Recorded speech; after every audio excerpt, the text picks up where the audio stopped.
दोस्तों, एक बहुत ज़रूरी बात मैं आपको फिर से याद दिलाना चाहूँगा कि अभी जो भी एपिसोड आएगा ध्रुवंत की, उसका एक फिक्स टाइम बनाया है मैंने। तो अब से जो भी नया एपिसोड अपलोड होगा, वह 7:30 बजे से लेकर 8:30 बजे के बीच में आएगा और वह वीडियो लाइव चलेगा।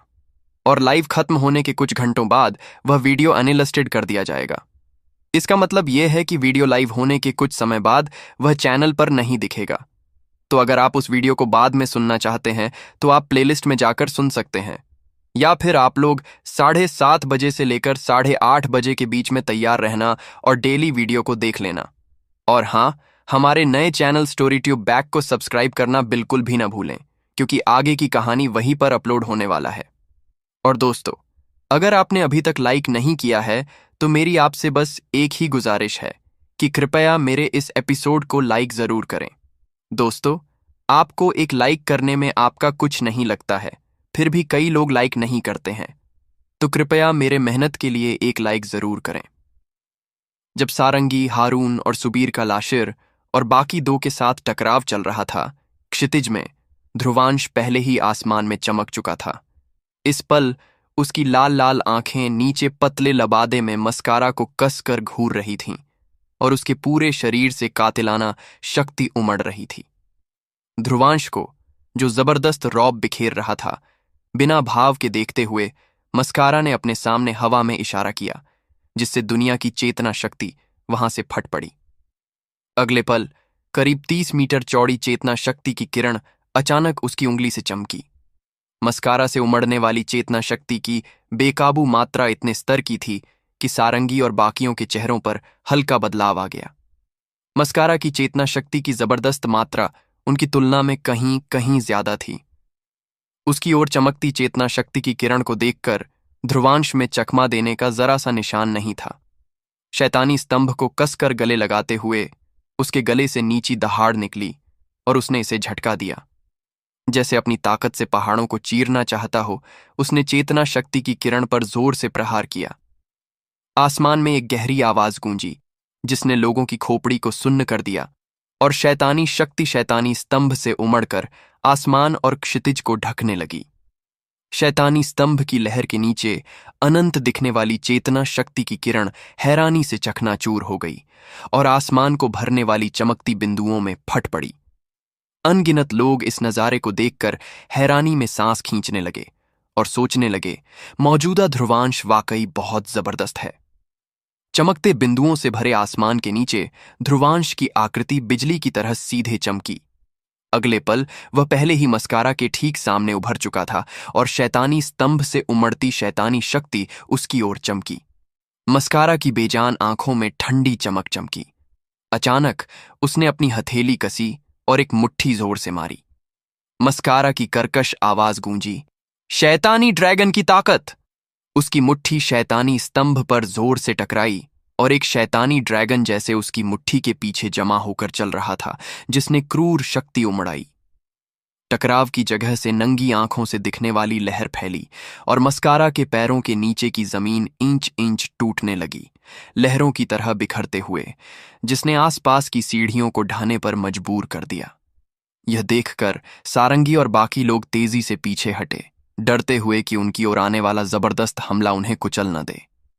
ध्रुवांश ने तंज मारा, क्या तुम अपने शैतानी महल के खजाने कालमेरु स्तंभ को इस तरह रोककर उसका अपमान नहीं कर रहे? अगले पल कालमेरु स्तंभ से लाल लाल चमक की किरणें फैलीं, जमीन को ढकते और आसमान को छिपाते हुए, जैसे क्षितिज में खून की क्रूर धुंध उमड़ रही हो। जैसे ही खून की बादल उमड़े, उन्होंने मस्कारा की मुट्ठी पर मौजूद शैतानी ड्रैगन की परछाई को घेर लिया और उसे पूरी तरह चकनाचूर कर दिया। पागलों की तरह अपनी ओर उमड़ती क्रूर शक्ति को महसूस करते हुए मस्कारा की पुतलियां हल्की सिकुंडी। शैतानी स्तंभ से आने वाली ताकत बहुत क्रूर थी, जो तुरंत उसके शरीर में खा रही थी, बिना किसी कमजोर बिंदु में घुसने के, जिसने उसके शरीर की चेतना शक्ति को हिलने और झटके खाने पर मजबूर कर दिया। मस्कारा ने अपनी कर्कश आवाज में कहा, कितना जबरदस्त कालमेरु स्तंभ! उसके मौजूदा ताकत के स्तर पर ध्रुवांश सिर्फ कालमेरु स्तंभ की क्रूर ताकत का 10 से 20% इस्तेमाल कर सकता था। फिर भी यह उसके शरीर की चेतना शक्ति को हिलाने और झटके देने के लिए काफी था। वाकई हमारे शैतानी ड्रैगन महल का खजाना असाधारण है। अपनी आस्तीन हिलाते हुए उसने इस जवाबी ताकत पर भरोसा करके काले धुएं की तरह तेजी से पीछे हटने की कोशिश की ताकि कालमेरु स्तंभ से आने वाले इतने तीखे हमले से बच सके। लेकिन ध्रुवांश ने उसे ऐसा मौका नहीं दिया। शैतानी स्तंभ को गले लगाकर उसने इसे झटका दिया और तुरंत कालमेरु स्तंभ मस्कारा के शरीर पर जोर से टकराया। एक गहरी गूंज गूंजी और फिर इस इलाके में लगातार ठंडी सांसें खींचने की आवाजें गूंजी। जैसे ही शैतानी स्तंभ चमका, मस्कारा का शरीर दयनीय ढंग से उड़ गया। मंच पर उतरते हुए उसके पैर जमीन पर रगड़े और पत्थर में 30 मीटर से ज्यादा गहरे खांचे उकेरे। आखिरकार जोर से पैर पटकने और जमीन को चकनाचूर करने के बाद उसने जबरदस्ती खुद को स्थिर किया। इस पल उसके शरीर के आसपास की चेतना शक्ति अस्थिर थी और उसके कपड़े फट गए थे। यहां तक कि उसके मुंह के कोने पर खून की हल्की धार दिख रही थी। भले इसे ध्रुवांश ने सील कर रखा हो, प्राचीन काल का क्रूर हथियार होने के नाते कालमेरु स्तंभ से निकलने वाली क्रूर ताकत अभी भी उतनी ही डरावनी थी। कहते हैं कि इससे चपेट में आने वालों के शरीर में क्रूर शक्तियां खा जाती हैं। उनकी चेतना शक्ति को खाकर और उनकी चेतना को ढाकर वे लोग पागल उन्माद में डूब जाते हैं और बेहद क्रूर और हिंसक हो जाते हैं। अब शैतानी स्तंभ का एक वार सहन कर पाने से मस्कारा की असाधारण ताकत का पता चलता है। लेकिन साफ था कि उस हमले का प्रतिरोध करना उसके लिए आसान नहीं था। हवा में इस नजारे को देखते हुए सारंगी और बाकियों के मुंह हल्के खुले रह गए और उनकी आंखें हैरानी से भरी थीं। उन्होंने कभी नहीं सोचा था कि ध्रुवांश इस टकराव में हल्की बढ़त ले लेगा। हवा में भरे धूल के गुब्बारों के बीच कालमेरु स्तंभ को अपने हाथों में पकड़े ध्रुवांश ने जोर से पैर पटका। जैसे ही जमीन हिली, उसकी लाल लाल आंखें दूर मस्कारा को कसकर घूरने लगीं। हाँ, अपने शरीर पर बिखरी धूल को झटकते हुए उसे कर्कश हंसी निकली और उसने धीरे धीरे सिर उठाया। आखिरकार उन बेजान आंखों में लहरें उभरीं और उसके आमतौर पर बिना भाव वाले चेहरे पर उत्साह की कुछ परछाइयां दिखीं। वह मुस्कुराया और बोला, तुम वाकई मुझे ज्यादा निराश नहीं करते। मस्कारा ने अपनी हथेली फैलाई और जोर से पकड़ा। अगले पल काली रोशनी जमा होने लगी और एक काला भारी भाला बन गया जो उसके हाथ में उभरा। भारी भाला पूरी तरह काले तराजू से ढका था जो काले चमक में चमक रहा था। भाले के शीर्ष पर एक शैतानी ड्रैगन का नक्शा था जो कुछ निगल रहा था और उसके घने तीखे दांत भाले की नोक और धार बना रहे थे। बेहद तीखा दिखते हुए वे जैसे आसमान और जमीन को चीर सकते थे। सारंगी और बाकियों का चेहरा हल्का बदल गया और वे चिल्लाए, यह शैतानी ड्रैगन महल का अतुलनीय स्तर का चेतना औजार विनाश की ड्रैगन भाला है। काले भारी भाले को उठाते ही मस्कारा से निकलने वाली शक्ति जबरदस्ती बढ़ गई और वह जैसे एक शैतानी ड्रैगन था जिसने अपनी जंजीरें तोड़ दी और दुनिया में उभरा ताकि आसमान को निगलना जारी रखे। मस्कारा ने मुस्कुराकर कहा, जब बात यहां तक पहुंच गई है तो चलो कुछ असली मजा करते हैं। मस्कारा ने काला भारी भाला पकड़ा और उसकी कमजोर दिखने वाली आकृति से तुरंत भयानक दबाव वाली शक्ति फटी। काले भाले की सतह पर काली चमक झलकी, जैसे वह एक शैतानी ड्रैगन में बदलकर आसमान में उड़ना चाहता हो, आसमान और जमीन को हिलाता हुआ, जिससे लोग हैरानी से भर गए। मस्कारा के हाथ में काले भाले को देखकर ध्रुवांश की आंखें सिकुड़ी। साफ था कि वह समझ गया कि यह भाला कितना खास था। यह निश्चित रूप से एक बहुत ताकतवर चेतना औजार था और ऐसा लगता था कि यह बेजोड़ रैंक का चेतना औजार हो सकता है। इस दर्जे का हथियार शैतानी ड्रैगन महल जैसे बड़े प्रभाव वाले संगठन में भी बहुत कम दिखता था। लगता था मस्कारा ने आज मुझे मारने के लिए खासा निवेश किया था। मस्कारा ने ध्रुवांश को देखकर अपनी भारी आवाज में कहा, मैंने सोचा था कि तुम्हें आसानी से निपटा लूंगा, लेकिन लगता है मैं गलत था। फिर भी यह भी ठीक है। मैंने बहुत समय बाद विनाशक ड्रैगन शैतानी भाला इस्तेमाल किया है। उम्मीद है तुम इसे आज खूब मजा दोगे। ध्रुवांश ने जोरदार हंसी के साथ जवाब दिया, मैं तुम्हें निराश नहीं करूंगा। उसकी हंसी बिजली सी गूंजी। लेकिन उसकी लाल आंखों में जरा भी मुस्कान नहीं थी, वे ठंडी मंशा से भरी थीं। हंसी गूंजते हुए उसने एक कदम आगे बढ़ाया और उसके पैरों तले एक विशाल ड्रैगन की छाया उभरी। एक झटके में उसने हवा को चीरा और अगले ही पल मस्कारा के सामने था। उसने हाथों को गले लगाने की मुद्रा में नीचे झटका और काल मेरू स्तंभ की छाया हवा में उभरी, जो जोर से नीचे गिरी। छाया ने मस्कारा को ढक लिया और उसके नीचे की जमीन एक स्तर नीचे धंस गई।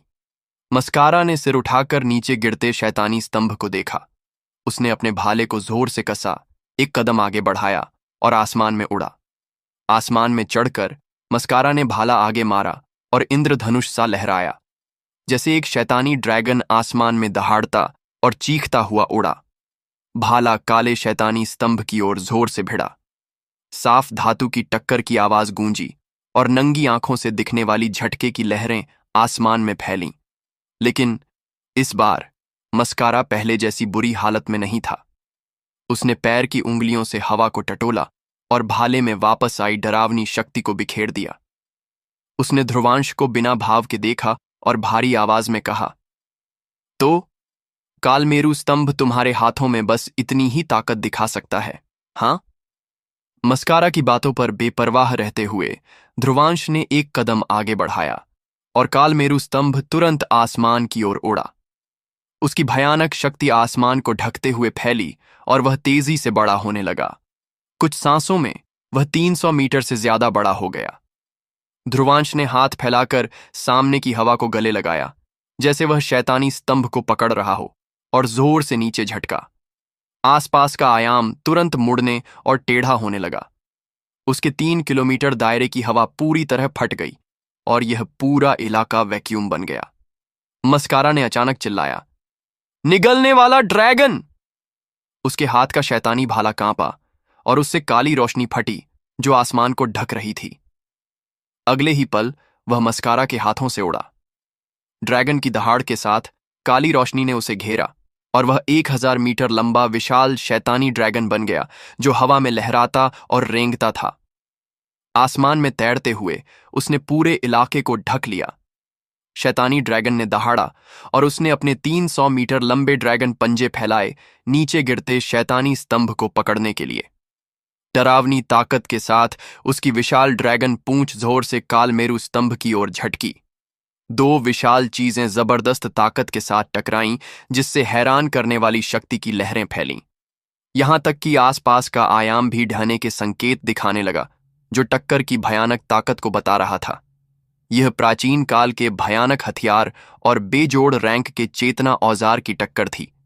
लेकिन प्राचीन काल का भयानक हथियार अभी सील की हालत में था। इसके उलट बेजोड़ रैंक का चेतना औजार मस्कारा के हाथों में जबरदस्त ताकत के साथ फट रहा था। आसमान में हो रही दुनिया हिलाने वाली लड़ाई को देखकर अनगिनत योद्धाओं की आंखें हैरानी और तारीफ से भरी थीं। इस पल कोई भी देख सकता था कि आसमान में लड़ रहे 2 लोग अपनी सारी खूनी मंशा निकाल रहे थे। उनकी हर चाल जानलेवा थी, साफ तौर पर एक दूसरे की जान लेने की मंशा से। लेकिन उत्तरी कायनात अकादमी और शैतानी ड्रैगन महल के बीच की दुश्मनी और शिकायतों के बारे में सोचकर सबको यह पूरी तरह समझ में आया। वे शुरू से ही जानी दुश्मन थे। इस टक्कर में कोई भी अपनी ताकत रोकना बेवकूफी होती। बेजोड़ रैंक का चेतना औजार होने के नाते विनाशक ड्रैगन शैतानी भाला साफ तौर पर कुछ समझ रखता था। मस्कारा के आदेश पर यह अपने आप निशाने पर टिक जाता। लेकिन प्राचीन काल का भयानक हथियार होने की वजह से कालमेरु स्तंभ की ताकत और शोहरत एक दैवीय हथियार से कम नहीं थी। अगर यह सील की हालत में न होता तो एक ही झटके में विनाशक ड्रैगन शैतानी भाला तोड़ देता। इसलिए निगलने वाले ड्रैगन शैतानी भाले के हमलों से उत्तेजित होकर कालमेरु स्तंभ जैसे गुस्सा हो गया था, क्योंकि उससे शैतानी शक्तियां उमड़ रही थीं जो निगलने वाले ड्रैगन शैतानी भाले से बने ड्रैगन पर जोर से टकरा रही थीं। कालमेरु स्तंभ के हमलों के नीचे विशाल शैतानी ड्रैगन दर्द से चीखने लगा। चाहे उसकी हालत कुछ भी हो, भूखा ऊंट घोड़े से बड़ा होता है। भले वह सील की हालत में था, कालमेरु स्तंभ की ताकत किसी बेजोड़ रैंक के चेतना औजार से कहीं ज्यादा थी। इसलिए ऐसी सीधी टक्कर में विनाशक ड्रैगन शैतानी भाला धीरे धीरे कमजोर पड़ रहा था। मस्कारा ने निगलने वाले ड्रैगन शैतानी भाले को देखा, जो धीरे धीरे कमजोर पड़ रहा था, लेकिन उसकी बिना भाव वाली आंखों में जरा भी हलचल नहीं थी। ध्रुवांश की ओर देखकर उसके चेहरे पर हल्की मुस्कान उभरी। अब बिना कालमेरू स्तंभ के तुम मेरे खिलाफ क्या लाओगे? उसने विनाशक ड्रैगन शैतानी भाला सिर्फ कालमेरू स्तंभ को उलझाने और रोकने के लिए कुर्बान किया था। इस भयानक हथियार के बिना मस्कारा का ध्रुवांश से डर साफ तौर पर बहुत कम हो गया था। शायद विनाशक ड्रैगन शैतानी भाला कालमेरू स्तंभ को ज्यादा देर तक नहीं रोक पाएगा, लेकिन यह वक्त ध्रुवांश को निपटाने के लिए काफी था। उसके शब्द गूंजते ही मस्कारा काले धुएं की लकीर में बदल गया और भूत सा ध्रुवांश की ओर सीधा बढ़ा। यह देखकर ध्रुवांश की आंखें तुरंत सिकुंडी। उसने अपनी आकृति हिलाई और उसके पैरों तले ड्रैगन की छाया उभरी और वह तेजी से पीछे हटा। मस्कारा ने ठंडी मुस्कान के साथ कहा, ड्रैगन उड़ान कला के इस स्तर से तुम मुझसे बच नहीं पाओगे। उसने एक कदम आगे बढ़ाया और उसकी आकृति धुंधली हो गई। अगले पल एक कांप के साथ वह ध्रुवांश की नजरों से पूरी तरह गायब हो गया। यह देखकर ध्रुवांश की पुतलियां तुरंत सिकुंडी। ध्रुवांश के शरीर से काली बिजली की चमक फटी। बिजली उसकी आकृति के चारों ओर नाच रही थी और उसकी छाती पर 2 बिजली के नक्शे उभरे। उसका बिजली राज शरीर तुरंत सक्रिय हो गया। जैसे ही ध्रुवांश ने अपना बिजली राज शरीर सक्रिय किया, एक हथेली जो जैसे आयाम को भेद कर आई हो, जबरदस्त चेतना शक्ति के साथ ध्रुवांश की पीठ पर बिना रुके जोर से मारी। ध्रुवांश ने बिना मुड़े पीछे की ओर हथेली मारी। 2 हथेलियां टकराईं और टक्कर की जगह से डरावनी झटके की लहरें फैलीं। ध्रुवांश आगे उड़ा और उसके मुंह के कोने से खून की धार रिसने लगी। मस्कारा के साथ इस सीधी टक्कर में उसने महसूस किया कि वह कितना ताकतवर था। उसकी अनंत चेतना शक्ति समुद्र सी थी, जिसकी कोई सीमा नहीं थी, और मस्कारा की चेतना शक्ति साफ तौर पर किसी साधारण चेतना शक्ति से ज्यादा शुद्ध और ताकतवर थी। यह इसलिए था क्योंकि उसने अपनी चेतना शक्ति परीक्षा को पार करने की कोशिश की थी। जब ध्रुवांश आगे उड़ा, उसकी आंखों में ठंडी शक्ल थी। बिना जरा हिचकिचाए और अपनी बांह के दर्द को नजरअंदाज करते हुए उसने जोर से हाथ जोड़े और उसके शरीर से अनंत चेतना शक्ति उमड़ी। अगले ही पल उसके पीछे तारों भरा आसमान फिर उभरा और उसमें 4 विशाल जानवरों की छायाएं तेजी से बनी। सिर्फ सिद्धि रैंक प्रारंभिक स्तर होने के बावजूद कालमेरू स्तंभ की शैतानी शक्तियों के साथ भी वह मस्कारा के साथ सीधी टक्कर में कमजोर पड़ता। इसलिए जीतने के लिए उसे अपनी दैवीय कला की ताकत पर भरोसा करना था। मस्कारा ने ध्रुवांश के पीछे बने तारों भरे आसमान को देखा और ठंडी हंसी के साथ कहा, ये चाल फिर से? वह बोला, भले यह चाल लाशिर के खिलाफ कुछ काम आई हो, मुझे डर है कि मेरे खिलाफ यह बेकार है। ध्रुवांश बेपरवाह रहा, मस्कारा की ताने को नजरअंदाज करते हुए, और उसने अपने हाथों के नक्शे बदले। दहाड़ें गूंजीं और 4 विशाल जानवरों की छायाएं तारों भरे आसमान से फटीं और सीधे मस्कारा की ओर बढ़ीं। उन्हें अपनी ओर आते देख मस्कारा ने उदासीन ढंग से सिर हिलाया और उसके शरीर से चेतना शक्ति उमड़ी जो आसमान को ढक रही थी। समुद्र सी विशाल और ताकतवर, यह पहाड़ों को कुचलने और जमीन को चीरने की ताकत लिए थी। ध्रुवांश की नजर और ठंडी हो गई और उसने अपने हाथों से एक पूरी तरह अनजान और जटिल सील बनाई। अगले ही पल 4 जानवरों की छायाओं ने सिर उठाकर आसमान की ओर दहाड़ा और उनके शरीरों से चमक की किरणें फटीं। जब ये किरणें मिलीं तो वे 3000 मीटर बड़ा चमकता सील बन गईं। सील के चारों कोनों पर नीलमणि ड्रैगन, सफेद शेर, लाल चिड़िया और काला कछुआ थे, और चेतना शक्ति समुद्र सी ताकत के साथ उमड़ रही थी, जैसे आसमान और जमीन को सील करना चाहती हो। ध्रुवांश ने चिल्लाया, 4 देव नक्षत्र तकनीक! विशाल छाप से गूंजने की आवाजें फटीं और यह प्रकाश की किरण बनी जो जमीन को ढकते और आसमान को छिपाते हुए ऊपर से दबी। ऐसा करते हुए इस इलाके की सारी चेतना शक्ति उसकी ताकत से दूर धकेल दी गई। दैवीय छाप को ऊपर से दबते देख सारंगी और बाकियों के चेहरे धीरे धीरे बदल गए। खासकर लाशिर के चेहरे पर उसकी आंखों में हैरानी थी और फिर उसने दांत पीसे। इस लड़के के पास आखिर कितने छिपे हथियार हैं? दैवीय छाप के नीचे मस्कारा के शरीर से उमड़ रही जबरदस्त चेतना शक्ति पूरी तरह दब गई और बिखर गई। उससे निकल रही चमक दैवीय छाप की ताकत के नीचे कमजोर पड़ गई, जैसे उसे सील कर काबू में कर लिया गया हो। मस्कारा ने सिर उठाकर दैवीय छाप को देखा, जो उसकी ओर दब रही थी, और उसकी चेतना शक्ति जो तेजी से बिखर रही थी। उसकी बिना भाव वाली आंखों में आखिरकार गंभीरता की लहरें उभरीं। अगले पल उसने जैसे हल्की आह भरी, लेकिन उसमें खूनी मंशा थी। वह बोला, सिर्फ सिद्धि रैंक प्रारंभिक स्तर पर ऐसी ताकत हासिल करना, तभी उत्तरी कायनात अकादमी तुम्हें इतना मानती है। अगर तुमने इस घटना को नजरअंदाज किया और ट्रेनिंग जारी रखी, तो मुझे डर है कि 1 साल से पहले उत्तरी महाद्वीप की नई पीढ़ी में कोई तुमसे टक्कर नहीं ले पाता। लेकिन अब तुम्हें ऐसा मौका शायद न मिले। अचानक मस्कारा की उंगली से गहरा लाल खून बहने लगा और उसने अपने माथे पर हल्का टटोला। जैसे ही ताजा खून बहा, वह धीरे धीरे उसकी बिना भाव वाली आंखों में रेंगने लगा। अगले पल उसके चेहरे पर बहते खून से एक रहस्यमय और क्रूर दिखने वाला खूनी नक्शा बनने लगा। मस्कारा की अजीब हरकतों को देखकर सारंगी और बाकी लोग गड़बड़ा गए और अगले ही पल उनके चेहरे मृत से पीले पड़ गए। उन्होंने चौंक कर कहा, वह ड्रैगन हत्या शैतानी नक्शा है। मस्कारा के चेहरे पर खून से बने नक्शे ने एक खूनी नक्शा बनाया, जिससे लोगों के रोंगटे खड़े हो गए। बनते ही खूनी नक्शा जीवित सा हिलने डुलने लगा। अगर कोई गौर से देखता तो उसे लगता कि यह नक्शा मस्कारा के चेहरे में ढंसा हुआ था, और उसकी हलचल इसलिए थी क्योंकि वह मस्कारा का ताजा खून पी रहा था। इस पल उसका चेहरा पहले से ज्यादा पतला और पीला लग रहा था। यह एहसास अनघट रहस्यमय था। सारंगी और बाकियों ने यह नजारा देखा और उनके चेहरे मृत से पीले पड़ गए। उनकी आंखें हैरानी से भरी थीं। उन्होंने कभी सपने में भी नहीं सोचा था कि मस्कारा इस लड़ाई में इतना क्रूर होगा कि वह यह हथियार निकालेगा। ऐसा लगता था कि वह वाकई ध्रुवांश को यहां हमेशा के लिए निपटाना चाहता था। विनाश की ड्रैगन शैतानी नक्शा। यह शैतानी ड्रैगन महल की बेहद डरावनी गुप्त तकनीकों में से एक थी।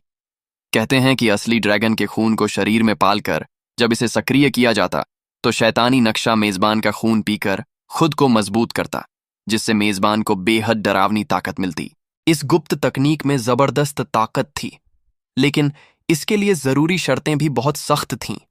शैतानी ड्रैगन महल की पूरी नई पीढ़ी में सिर्फ मस्कारा ही इसे कामयाबी से हासिल कर पाया था।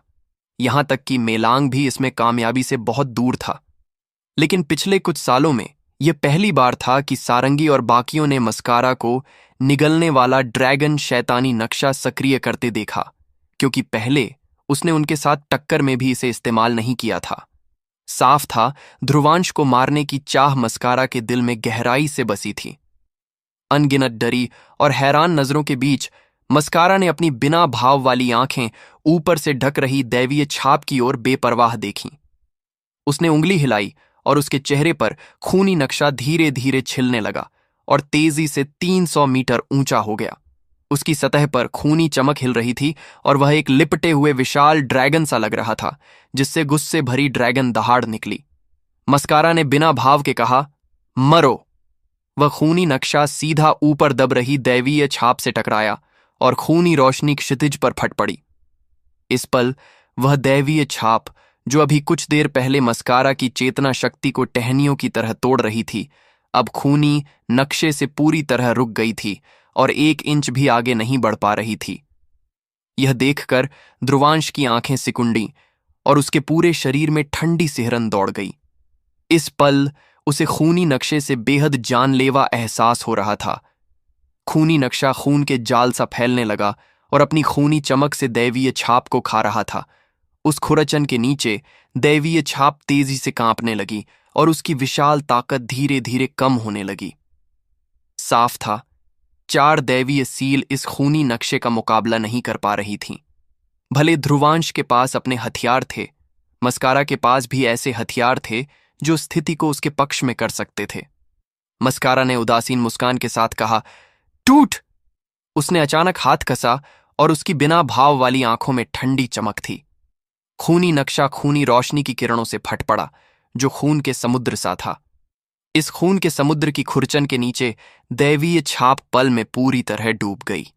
दैवीय छाप के टूटने के साथ ध्रुवांश ने खून की उल्टी की और उसके चेहरे पर पीलापन चमका। उसने दांत कसे और सोचा, यह मस्कारा वाकई ताकतवर है। उसने कभी नहीं सोचा था कि 4 देव नक्षत्र तकनीक, जिसे उसने बड़ी कामयाबी तक पहुंचाया था, उसे जीत नहीं दिला पाएगी। लेकिन जाहिर है ध्रुवांश यह भी जानता था कि यह 4 देव नक्षत्र तकनीक की कमजोरी नहीं थी, बल्कि उसकी अपनी ताकत मस्कारा से बहुत कम थी। कालमेरु स्तंभ की शैतानी शक्तियों के साथ भी, जिसने उसे दूरी को काफी हद तक कम करने दिया, उसकी मूल ताकत अभी भी सिद्ध रैंक प्रारंभिक स्तर पर थी। मस्कारा ने बेपरवाह ढंग से ध्रुवांश को देखा, जिसके हथियार टूट चुके थे। यह अंत है। उसने अपनी आस्तीन हिलाई और खूनी नक्शा दहाड़ता हुआ निकला। जमीन को ढकते और आसमान को छिपाते हुए यह ध्रुवांश पर ढक गया और उसकी खूनी चमक ने ध्रुवांश के सारे भागने के रास्ते सील कर दिए। इस पल सब देख सकते थे कि मस्कारा ने इस लड़ाई को खत्म करने का फैसला कर लिया था। क्या यह लड़ाई यहीं खत्म हो जाएगी? अनगिनत लोग सांस रोके चुपके से इंतजार कर रहे थे। पवित्र चेतना पाषाण की बाहरी सीमा पर विभिन्न जगहों के बुजुर्गों की नजरें विशाल प्रकाश स्क्रीन पर थीं और कई लोग चुपके से आह भर रहे थे। उत्तरी कायनात अकादमी का वह ध्रुवांश वाकई ताकतवर था, जो सिर्फ सिद्धि रैंक प्रारंभिक स्तर की ताकत के साथ मस्कारा को इस हद तक मजबूर कर पाया। अगर उसे कुछ साल और ट्रेनिंग का वक्त मिलता तो शायद नई पीढ़ी में कोई उसका मुकाबला नहीं कर पाता। लेकिन अफसोस, शिल्पी अक्सर कम उम्र में मर जाते हैं। ऐसा लगता था मस्कारा ने साफ तौर पर अपनी जानलेवा चाल चलने का फैसला किया था। लगता था उसने भी इस युवा की हैरान करने वाली संभावनाएं देख ली थीं। इसलिए उसने भविष्य में कोई खतरा न छोड़ने का फैसला किया। कुछ नजरें अध्यक्ष त्रिकेशु और उत्तरी कायनात अकादमी के समूह की ओर गईं। लेकिन इसके उलट अकादमी के अध्यक्ष का चेहरा अभी भी शांत और संयमित था। उनकी आंखें चेतना शक्ति प्रकाश स्क्रीन पर टिकी थीं। उसमें दिख रही तस्वीर में खूनी नक्शा ध्रुवांश के सारे भागने के रास्तों को ढक चुका था और खून का समुद्र उमड़ रहा था, जिसमें खूनी मंशा फट रही थी। इस पल ध्रुवांश साफ तौर पर बेहद जानलेवा स्थिति में था। अध्यक्ष त्रिकेशु के पीछे अमायरा ने अपनी तलवार को कसकर पकड़ा। उसकी पतली उंगलियां जोर लगाने से सफेद पड़ गई थीं। साफ था उसकी आंखों के सामने का नजारा उसे चिंता और बेचैनी दे रहा था। उसके बगल में खड़ी लिरिका ने अमायरा की पतली उंगलियां पकड़ी और नरम स्वर में कहा, शांत रहो, उसे कुछ नहीं होगा। अगर वाकई कोई अनहोनी हुई तो अध्यक्ष और मैं जरूर कदम उठाएंगे। ये सुनकर अमायरा ने हल्के से सिर हिलाया और अपनी खूबसूरत आंखें प्रकाश स्क्रीन पर टिकीं। ध्रुवांश के हथियारों की कुछ समझ होने के बावजूद वह पूरी तरह नहीं सोच पा रही थी कि ध्रुवांश इस जानलेवा स्थिति से कैसे निकलेगा। उत्तरी कायनात अकादमी का माहौल दम घोंटने वाला और दबाव भरा था और सारे छात्र चेतना शक्ति प्रकाश स्क्रीन पर नजरें गड़ाए थे। श्रीनु, लीकांश और बाकियों के हाथ ठंडे पसीने से भरे थे। साफ था वे ध्रुवांश की मौजूदा नाजुक स्थिति को भांप रहे थे, लेकिन अभी वे कुछ नहीं कर सकते थे। इस पल वे सिर्फ ध्रुवांश के लिए दुआ कर सकते थे कि वह इस हमले को झेल ले। हालांकि उन्हें पता था कि यह बहुत मुश्किल काम था। श्रीनु और बाकियों ने हल्की आह भरी। चलो ध्रुवांश, हम सब तुम्हें देख रहे हैं। वे सिर्फ उसका हौसला बढ़ा सकते थे। लड़ाई में ध्रुवांश सिर्फ खुद पर भरोसा कर सकता था। शैतानी देवसा खूनी नक्शा खून के समुद्र को लेकर आसमान को ढक रहा था। उनके सामने का जबरदस्त नजारा अनगिनत योद्धाओं की खोपड़ी को सुन्न कर रहा था। मस्कारा बिना शक उत्तरी महाद्वीप की नई पीढ़ी का शीर्ष शख्स था। उसकी यह चाल उन शीर्ष योद्धाओं से भी टक्कर ले सकती थी जिन्होंने चेतना शक्ति परीक्षा पार की थी। ऐसा लगता था ध्रुवांश के लिए मौजूदा स्थिति को पलटना बहुत मुश्किल था। सारंगी की खूबसूरत आंखें भावनाओं से लहरा रही थीं। आखिरकार उसने दांत कसकर हरकत में आने की तैयारी की, लेकिन इससे पहले कि वह कदम उठा पाती, लाशिर और 2 अन्य लोग पहले ही उसके रास्ते में आकर रुकावट बन गए और उदासीन स्वर में बोले, लगता है ध्रुवांश मर चुका है। बिना शक अब और झमेला करने की जरूरत है। अगर तुमने मस्कारा को भड़का दिया तो तुम लोगों के लिए अच्छा नहीं होगा। सारंगी ने दांत कसकर लाशिर और बाकी दो को घूरा, लेकिन आखिर में उसने कदम नहीं उठाया, क्योंकि उसे पता था कि वह सामने खड़े 3 लोगों की रुकावट को नहीं भेद पाएगी। सारंगी के पीछे खड़े हारून और सुबीर ने आखिर में आह भरी। इतने ताकतवर मस्कारा के सामने उन्होंने वाकई अपनी हिम्मत और साहस का बड़ा हिस्सा खो दिया था। ऐसा लगता था इस पवित्र चेतना पाषाण के खुलने में उन्हें खाली हाथ लौटना पड़ सकता है। अनगिनत दया और सहानुभूति भरी नजरों के बीच ध्रुवांश का चेहरा गंभीर था जब उसने अपने ऊपर ढक रहे खूनी नक्शे को देखा। मौत की शक्ति उसके चेहरे पर टकरा रही थी, जिससे उसका दिल तेजी से धड़कने लगा। आखिर में उसने कड़वी हंसी हंसी और उसकी काली पुतलियों में एक क्रूर छाया धीरे धीरे बनने लगी। दोस्तों, अगर आप इस स्टोरी को किसी टेलीग्राम चैनल या किसी दूसरे चैनल पर सुन रहे हैं तो आप यूट्यूब पर स्टोरी ट्यूब चैनल को सब्सक्राइब कर लो, क्योंकि इस स्टोरी का एपिसोड सबसे पहले स्टोरी ट्यूब यूट्यूब चैनल पर ही आता है। मैं ध्रुवांश पिछले कुछ सालों में अनगिनत जान मौत की स्थितियों का सामना कर चुका हूं, लेकिन आखिर में मैंने उन सभी को झेला और पार किया। मुझे डर है मस्कारा, मेरी जान लेना तुम्हारी सोच जितना आसान नहीं है। उसने अपनी आस्तीन जोर से हिलाई और 1 दर्जन जेड की बोतलें चमक कर उभरीं। पारदर्शी दिखने वाली उन बोतलों में लाल लपटें भरी थीं।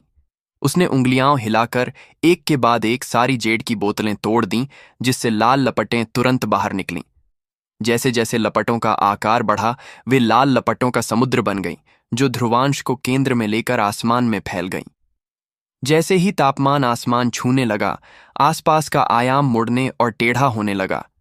लपटों के समुद्र के बीच में होने की वजह से ध्रुवांश के शरीर में तेज दर्द की लहरें दौड़ रही थीं।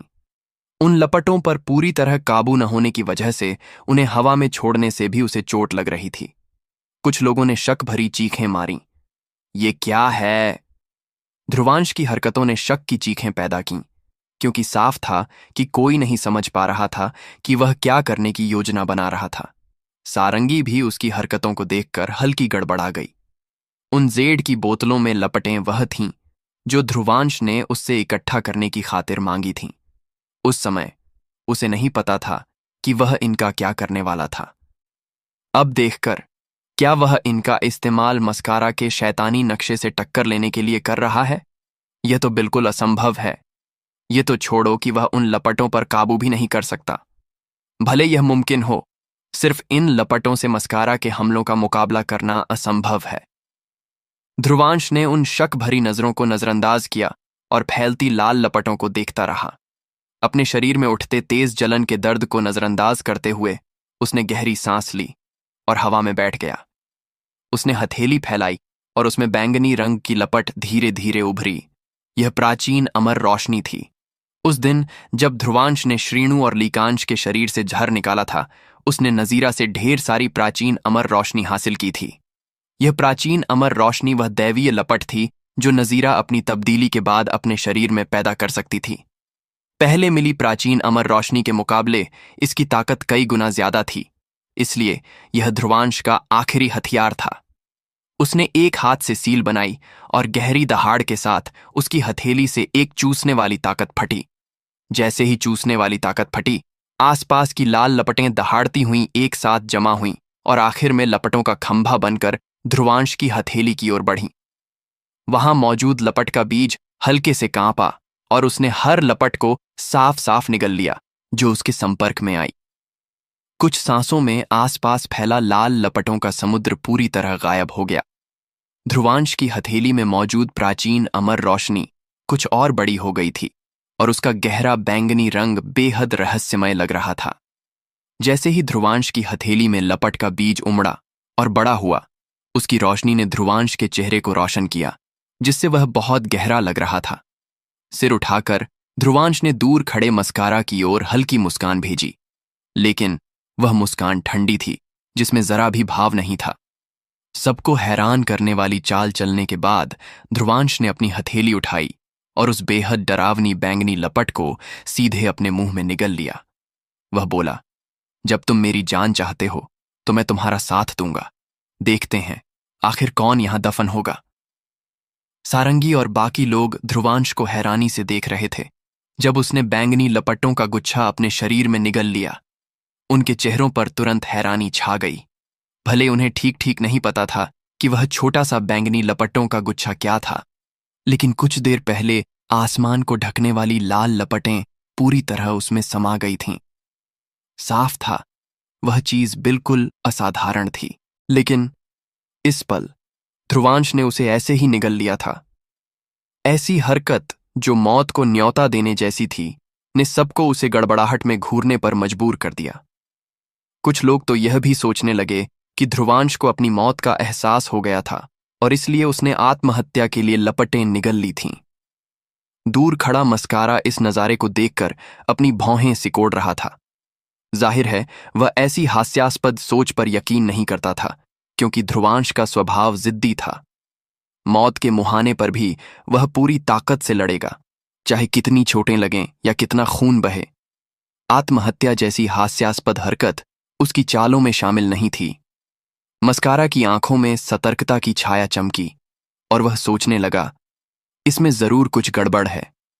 ध्रुवांश की इस हरकत में कुछ तो रहस्य है। वह बोला, इसे मार देता हूं ताकि और कोई बात न उभरे। उसने अपने हाथ की सील बदली और खूनी नक्शे की खूनी चमक और तेज हो गई। खून का समुद्र बड़ा हो गया और बिजली की रफ्तार से ध्रुवांश की ओर ढक गया। अगर ध्रुवांश इसमें फंस गया तो वह खूनी पानी बन जाएगा, जिसमें जिंदगी का नामो निशान नहीं होगा। जैसे ही खून का समुद्र फैला, ध्रुवांश, जिसने प्राचीन अमर रोशनी का गुच्छा निगल लिया था, ने धीरे धीरे सिर उठाया। इस पल उसकी पहले लाल आंखों में बैंगनी छाया धीरे धीरे फटने लगी।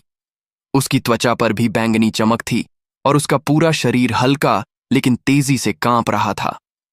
इस पल ध्रुवांश के शरीर में गजब का कोहराम मचा था। प्राचीन अमर रोशनी का गुच्छा उसके शरीर में घुसते ही उसकी चेतना शक्ति ने उसे लपेट लिया। आमतौर पर अगर कोई साधारण इंसान इस गुच्छे को निगलता तो वह पल में राख हो जाता, लेकिन ध्रुवांश कोई साधारण इंसान नहीं था। उसके शरीर की चेतना शक्ति पहले ही प्राचीन अमर रोशनी के साथ मिल चुकी थी। प्राचीन अमर रोशनी उसका विकसित रूप थी और दोनों की ताकत का कुछ स्रोत एक था। इसलिए इस वजह से प्राचीन अमर रोशनी ध्रुवांश के शरीर में घुसकर तबाही नहीं मचा पाई।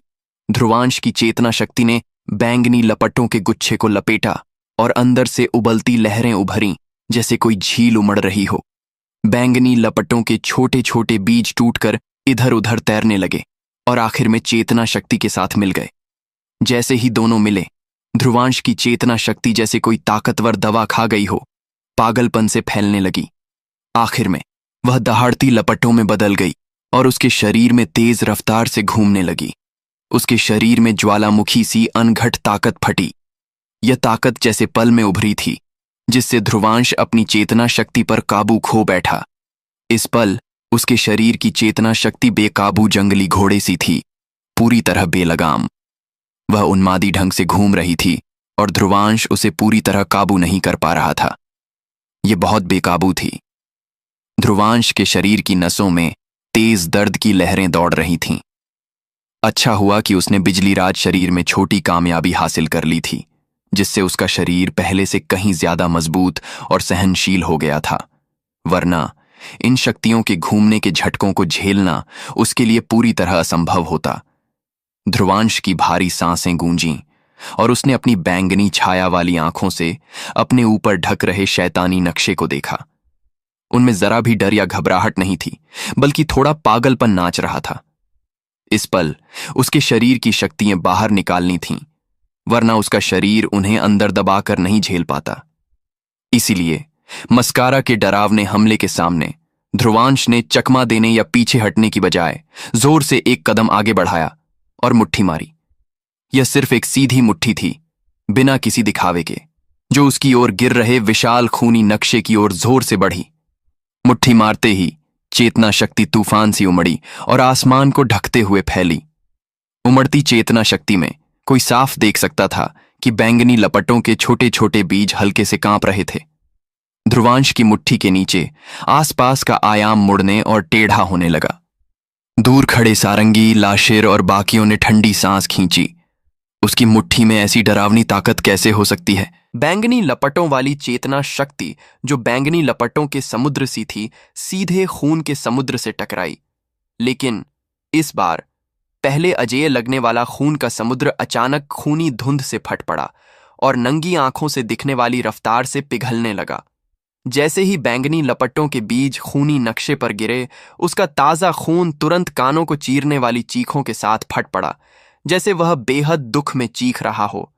यह देखकर मस्कारा का चेहरा जोर से सख्त हो गया। ध्रुवांश ने दर्द भरी गहरी दहाड़ मारी।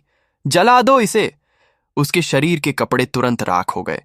जैसे उसके हर छिद्र से निकल रही हों, बैंगनी लपटों के बीज उसे लपटों के देव सा बना रहे थे।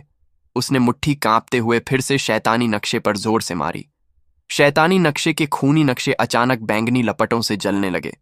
आखिर में बैंगनी लपटें उसमें समा गईं और पूरा शैतानी नक्शा जलने लगा। एक आखिरी धमाके के साथ वह नक्शा, जिसने सबको हैरान किया था, बैंगनी लपटों से पूरी तरह जल गया।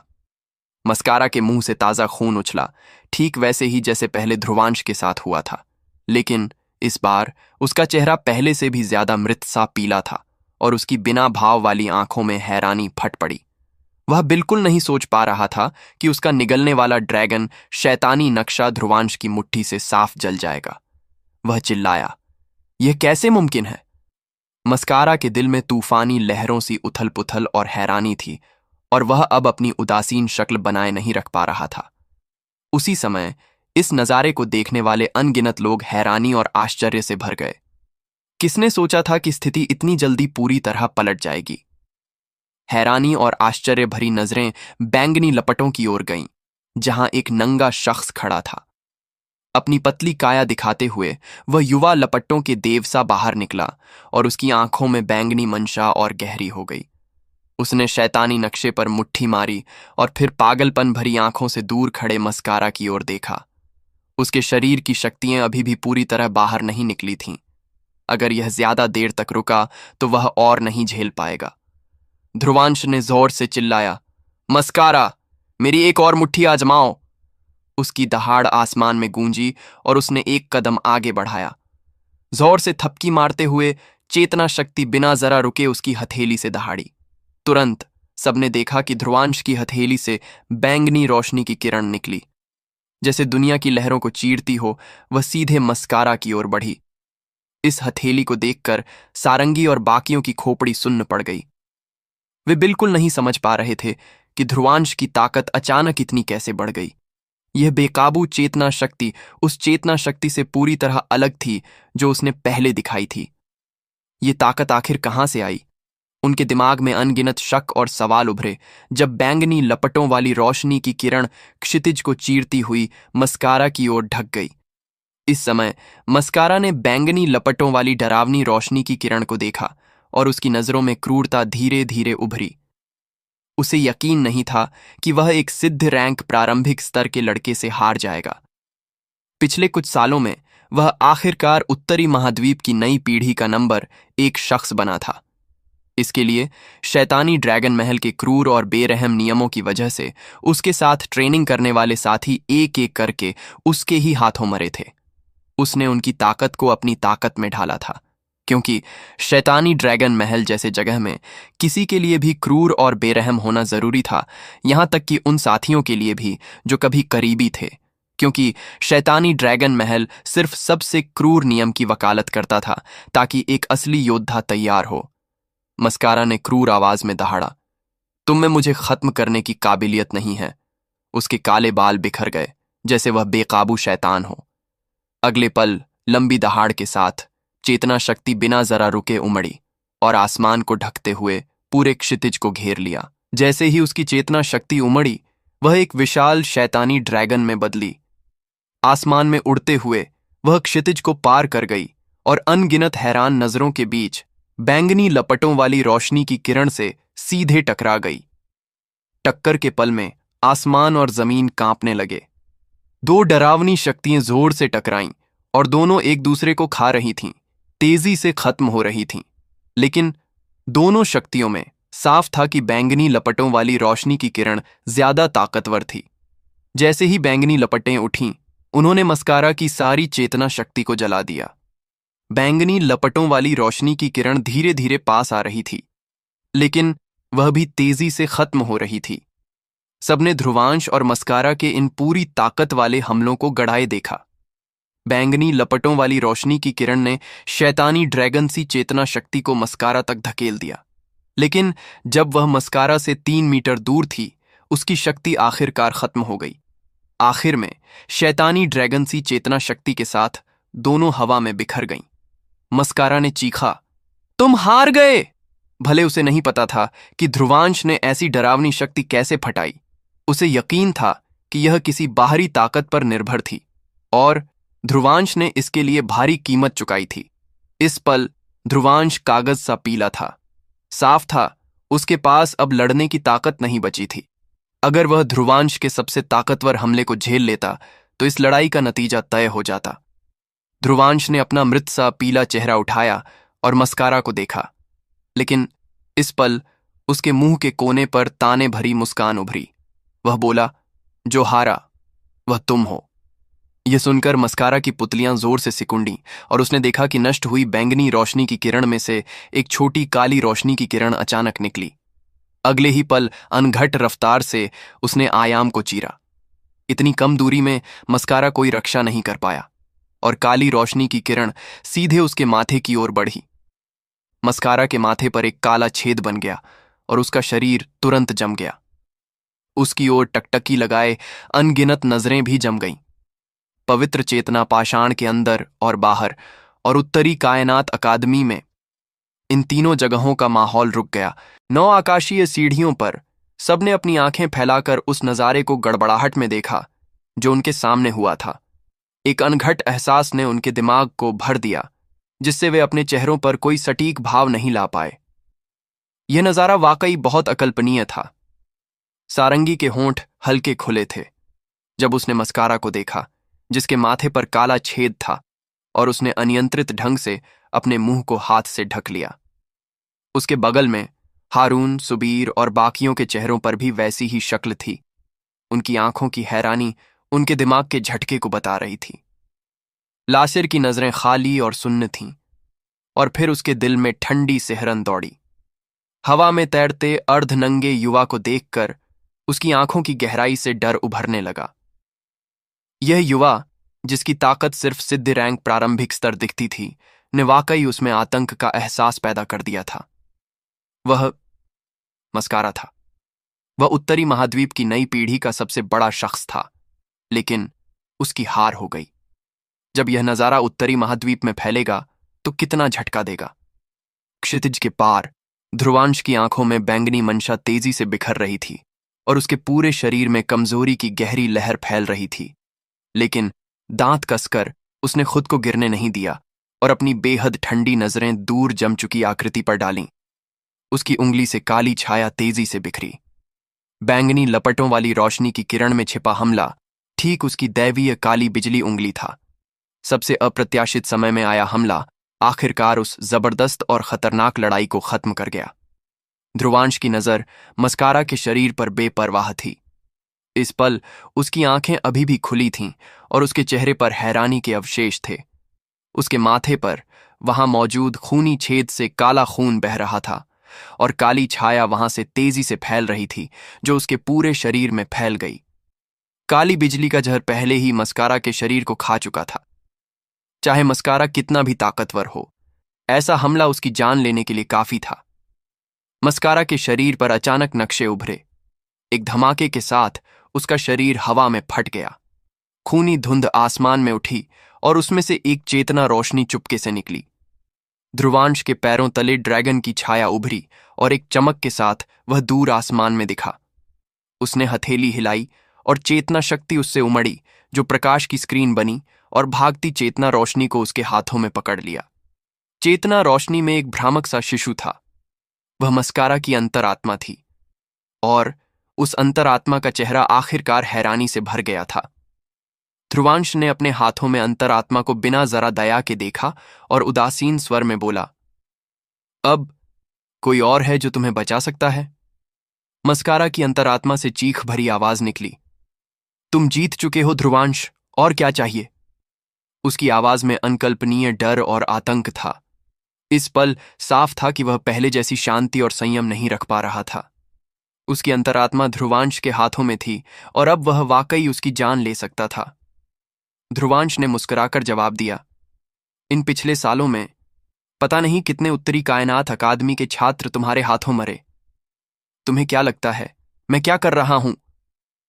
मस्कारा ने जोर से चीखा, अगर तुमने मुझे मारा तो हमारा शैतानी ड्रैगन महल तुम्हें कभी नहीं छोड़ेगा। ध्रुवांश ने हंसकर कहा, सच में? उसके हाथों में चेतना शक्ति उमड़ी और वह मस्कारा की अंतरात्मा को तोड़ने के लिए बढ़ी। ध्रुवांश को उसका बहुत डर और आतंक था। इस बार अगर उसने प्राचीन अमर रोशनी का हथियार तैयार न किया होता तो वह वाकई मस्कारा के हाथों हार गया होता। अगर ऐसा हुआ होता तो ध्रुवांश अपनी जान की बाजी लगाकर कह सकता था कि मस्कारा उसे कभी नहीं छोड़ता। अब इतनी मुश्किल से उसने इस शख्स को पकड़ा था। ध्रुवांश शेर को पहाड़ पर छोड़कर भविष्य में मुसीबत मोल लेने को तैयार नहीं था, लेकिन जैसे ही ध्रुवांश मस्कारा की अंतरात्मा को जोर से तोड़ने वाला था, आसमान में बिजली सी गर्जना गूंजी। लड़के, ऐसा करने की कोशिश भी मत करना। अगले पल आसपास का आयाम मुड़ने और टेढ़ा होने लगा और चेतना शक्ति की एक विशाल हथेली उसमें से निकली। जैसे ही वह उभरी, उसने तुरंत ध्रुवांश को पकड़ने की कोशिश की। ध्रुवांश का चेहरा तुरंत सख्त हो गया। अध्यक्ष त्रिकेशु की गुस्से भरी आवाज गूंजी, क्या तुम्हें लगता है कि हमारी उत्तरी कायनात अकादमी पीछे रह सकता है, काला ड्रैगन बादशाह? जैसे ही विशाल चेतना शक्ति की हथेली आयाम को भेद कर ध्रुवांश को पकड़ने वाली थी, उसके सामने का आयाम मुड़ने और टेढ़ा होने लगा। अगले पल चेतना शक्ति की एक और विशाल हथेली निकली और दूसरी हथेली से टकरा गई। टक्कर के साथ चेतना शक्ति के तूफान उमड़े और दोनों हथेलियां बिखर गईं। ध्रुवांश ने पीछे हटते हुए गंभीर चेहरा बनाया, क्या हम वाकई तुमसे डरते हैं, शैतानी ड्रैगन महल के बूढ़े कुत्ते? आज उसकी मौत मेरे हाथों तय है। उसने जोर से हाथ कसा और चेतना शक्ति उससे फटी और बिना जरा हिचक के मस्कारा की अंतरात्मा को जोर से तोड़ दिया। क्षितिज पर दर्द भरी चीख गूंजी और मस्कारा की अंतरात्मा फट गई और आसमान को ढकने वाली चमकती बिंदुओं में बदल गई। उसी समय डर और आतंक से भरी वह तीखी चीख आसमान में गूंजी। इस इलाके में मौजूद सबके पैरों से सिर तक ठंडी सिहरन दौड़ी और वे हवा में मौजूद युवा को हैरानी और आश्चर्य से देखने लगे। किसी ने नहीं सोचा था कि ध्रुवांश इतना निर्णायक होगा कि बिना जरा हिचक के उसने मस्कारा की अंतरात्मा को हथेली से तोड़ दिया, उसे पूरी तरह मारकर दुनिया से हटा दिया। सबने ध्रुवांश की हथेली से बिखरते चमकते बिंदुओं को देखा और उनकी नजरें खाली और सुन्न हो गईं। मस्कारा ऐसे ही पूरी तरह नष्ट हो गया। उत्तरी महाद्वीप की नई पीढ़ी का सबसे ताकतवर शख्स ऐसे ही गायब हो गया। लाशिर, दीवांक और जौहर की आंखों में गहरा डर और आतंक उभरा और उनके चेहरे बर्फ से सफेद हो गए। ध्रुवांश की हरकतें बहुत क्रूर थीं। वह मस्कारा था, जानते हो, उसे ऐसे ही मार दिया गया। क्या यह वाकई उत्तरी कायनात अकादमी जैसे आइवरी टावर में पला छात्र था? ऐसी निर्णायकता और क्रूरता, वह तो उन लोगों से भी ज्यादा शानदार था जो ब्लेड की धार पर जिंदगी जीते थे। बगल में हारून और सुबीर ने ठंडी सांस खींची, लेकिन एक शब्द नहीं बोल पाए। साफ था वे गहरे झटके में थे। सारंगी की नजर भी खाली थी जब उसने उस युवा को देखा जो अभी ठंडा, क्रूर और बेरहम चेहरा दिखा रहा था। इस पल वह उस सुंदर और नरम छवि से पूरी तरह अलग था जो उसने पहले उसके सामने दिखाई थी। उसकी ताकत और रवैया देखकर उसके आकर्षक चेहरे पर हल्की लाली चढ़ी और उसकी खूबसूरत आंखों में भावनाओं की चमक थी। इस पल का ध्रुवांश, जिसने मस्कारा को हराया और मार डाला, उसका रवैया बिना शक बहुत आकर्षक और चमकदार था। पूरी दुनिया चुप और बिना आवाज की हो गई। मस्कारा की अंतरात्मा तोड़ने के बाद ध्रुवांश ने अपनी हथेली हिलाई और कालमेरु स्तंभ को अपने शरीर में वापस बुलाया। उसी समय उसने एक मटमैली काली शैतानी भाला लाया। वह ठीक मस्कारा का बेजोड़ रैंक चेतना औजार था, विनाशक ड्रैगन शैतानी भाला। ध्रुवांश ने काले शैतानी भाले को अपने हाथ में पकड़ा। मस्कारा की मौत के बाद काले भाले में जरा भी हरकत नहीं थी। पहले कालमेरु स्तंभ के दबाव की वजह से उसने ध्रुवांश के हाथों में जरा भी प्रतिरोध की हिम्मत नहीं की। उसने हाथ पलटकर विनाशक ड्रैगन शैतानी भाला रख लिया। बेजोड़ रैंक का चेतना औजार वाकई असाधारण था। ऐसा हथियार उत्तरी कायनात अकादमी के चेतना अंक कक्ष में भी नहीं बिकता था।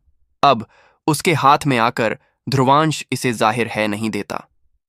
आखिर भले कालमेरु स्तंभ ताकतवर था, ध्रुवांश उसकी असली ताकत इस्तेमाल करने की हिम्मत नहीं करता था। वह अभी उसे काबू नहीं कर पाता था। लेकिन इसके मुकाबले यह विनाशक ड्रैगन शैतानी भाला अलग था। अगर ध्रुवांश इसका इस्तेमाल करता तो उसकी ताकत काफी बढ़ जाती। युद्ध की लूट लेने के बाद ध्रुवांश ने अपनी उदासीन नजरें लाशिर, दीवांक और जौहर की ओर डालीं। उसकी नजर देखकर लाशिर और बाकी दो के दिल ठंडे पड़ गए और वे वाकई एक कदम पीछे हट गए। भले उन्हें पता था कि ध्रुवांश सिर्फ जोर दिखा रहा था, फिर भी उनमें से किसी ने भी जवाबी हमले की मंशा नहीं दिखाई। यहां तक कि लाशिर की आंखें भी डर और आतंक से भरी थीं और वह ध्रुवांश की मौजूदा कमजोरी का फायदा उठाने की हिम्मत नहीं कर रहा था। ध्रुवांश ने उदासीन स्वर में कहा, तुम तीनों अगले पवित्र चेतना प्रवेश का इंतजार करो। लाशिर और बाकी दो के चेहरे हल्के बदल गए और उन्होंने सारंगी, हारून और सुबीर की ओर देखा, जो उन्हें शेर की तरह घूर रहे थे। आखिर में उन्होंने अनमने ढंग से दांत कसे। इस पल मस्कारा को मारने की शान और दबदबे के साथ ध्रुवांश वाकई इतना डरावना था कि उससे टक्कर लेना मुश्किल था। ध्रुवांश ने फिर अपनी नजरें हारून और सुबीर की ओर डालीं। इस समय वे दोनों हल्के घबराए हुए थे, क्योंकि उन्होंने कोई मदद नहीं की थी। अगर ध्रुवांश उन्हें चेतना प्रवेश की ताकत लेने की इजाजत नहीं देता तो उन्हें इंतजार करना पड़ता, क्योंकि वे कुछ करने की हिम्मत नहीं कर सकते थे और सिर्फ अपनी बदकिस्मती मान सकते थे। जब वे हल्के घबराए थे, ध्रुवांश ने हल्की मुस्कान दी। सारंगी दीदी, हारून भाई, सुबीर भाई, चेतना प्रवेश की ताकत जल्दी उतरने वाली है, चलो थोड़ा तैयार हो लें। उसकी आंखों का क्रूरपन बिखर रहा था और फिर से उस युवा का चेहरा सुंदर और नरम हो गया। यह सुनकर सारंगी के चेहरे पर मधुर मुस्कान उभरी। आखिर वह ध्रुवांश के स्वभाव को समझती थी और जानती थी कि वह वादा तोड़ने वाला नहीं था, इसलिए उसके शब्दों से उसे कोई हैरानी नहीं हुई। हारून और सुबीर ने राहत की सांस ली और हल्की खुशी महसूस की और ध्रुवांश की ओर आभार भरी नजरें डालीं। ध्रुवांश आगे बढ़ा और आसमान से उतरकर 9 आकाशीय सीढ़ियों की सबसे ऊंची जगह पर उतरा।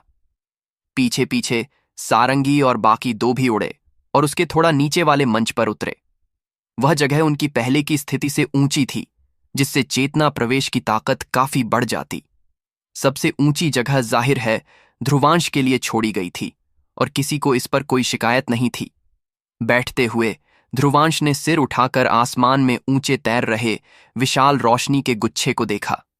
वहां रोशनी की किरणें और चमकदार हो रही थीं और एक साफ गूंज क्षितिज पर धीरे धीरे गूंजने लगी। जैसे ही रोशनी की किरणें अपने चरम पर पहुंचीं, अनगिनत लोगों ने सिर उठाकर उसकी ओर जबरदस्त नजरें डालीं और देखा कि सुनहरी बारिश की बूंदें जमीन को ढकते और आसमान को छिपाते हुए उतर रही थीं। इस पल पूरा इलाका तरोताजा और उत्साहवर्धक हो गया, जैसे उसे शुद्ध किया जा रहा हो। पवित्र चेतना प्रवेश आखिरकार उतर रहा था। दूसरी तरफ उत्तरी कायनात अकादमी में पूरी अकादमी में सन्नाटा छा गया। न सिर्फ छात्र बल्कि अकादमी के कुछ बड़े पदाधिकारी भी मुंह खोले हैरानी भरे चेहरों के साथ खड़े थे। उनकी नजरें विशाल चमकती चेतना शक्ति स्क्रीन पर टिकी थीं। जब उसने दिखाया कि ध्रुवांश ने मस्कारा की अंतरात्मा को एक हथेली से तोड़ दिया। आसमान में ऊंचा खड़ा पतला अर्धनंगा युवा, उसका सुंदर चेहरा असाधारण रूप से ठंडा था, जैसे चाकू की धार।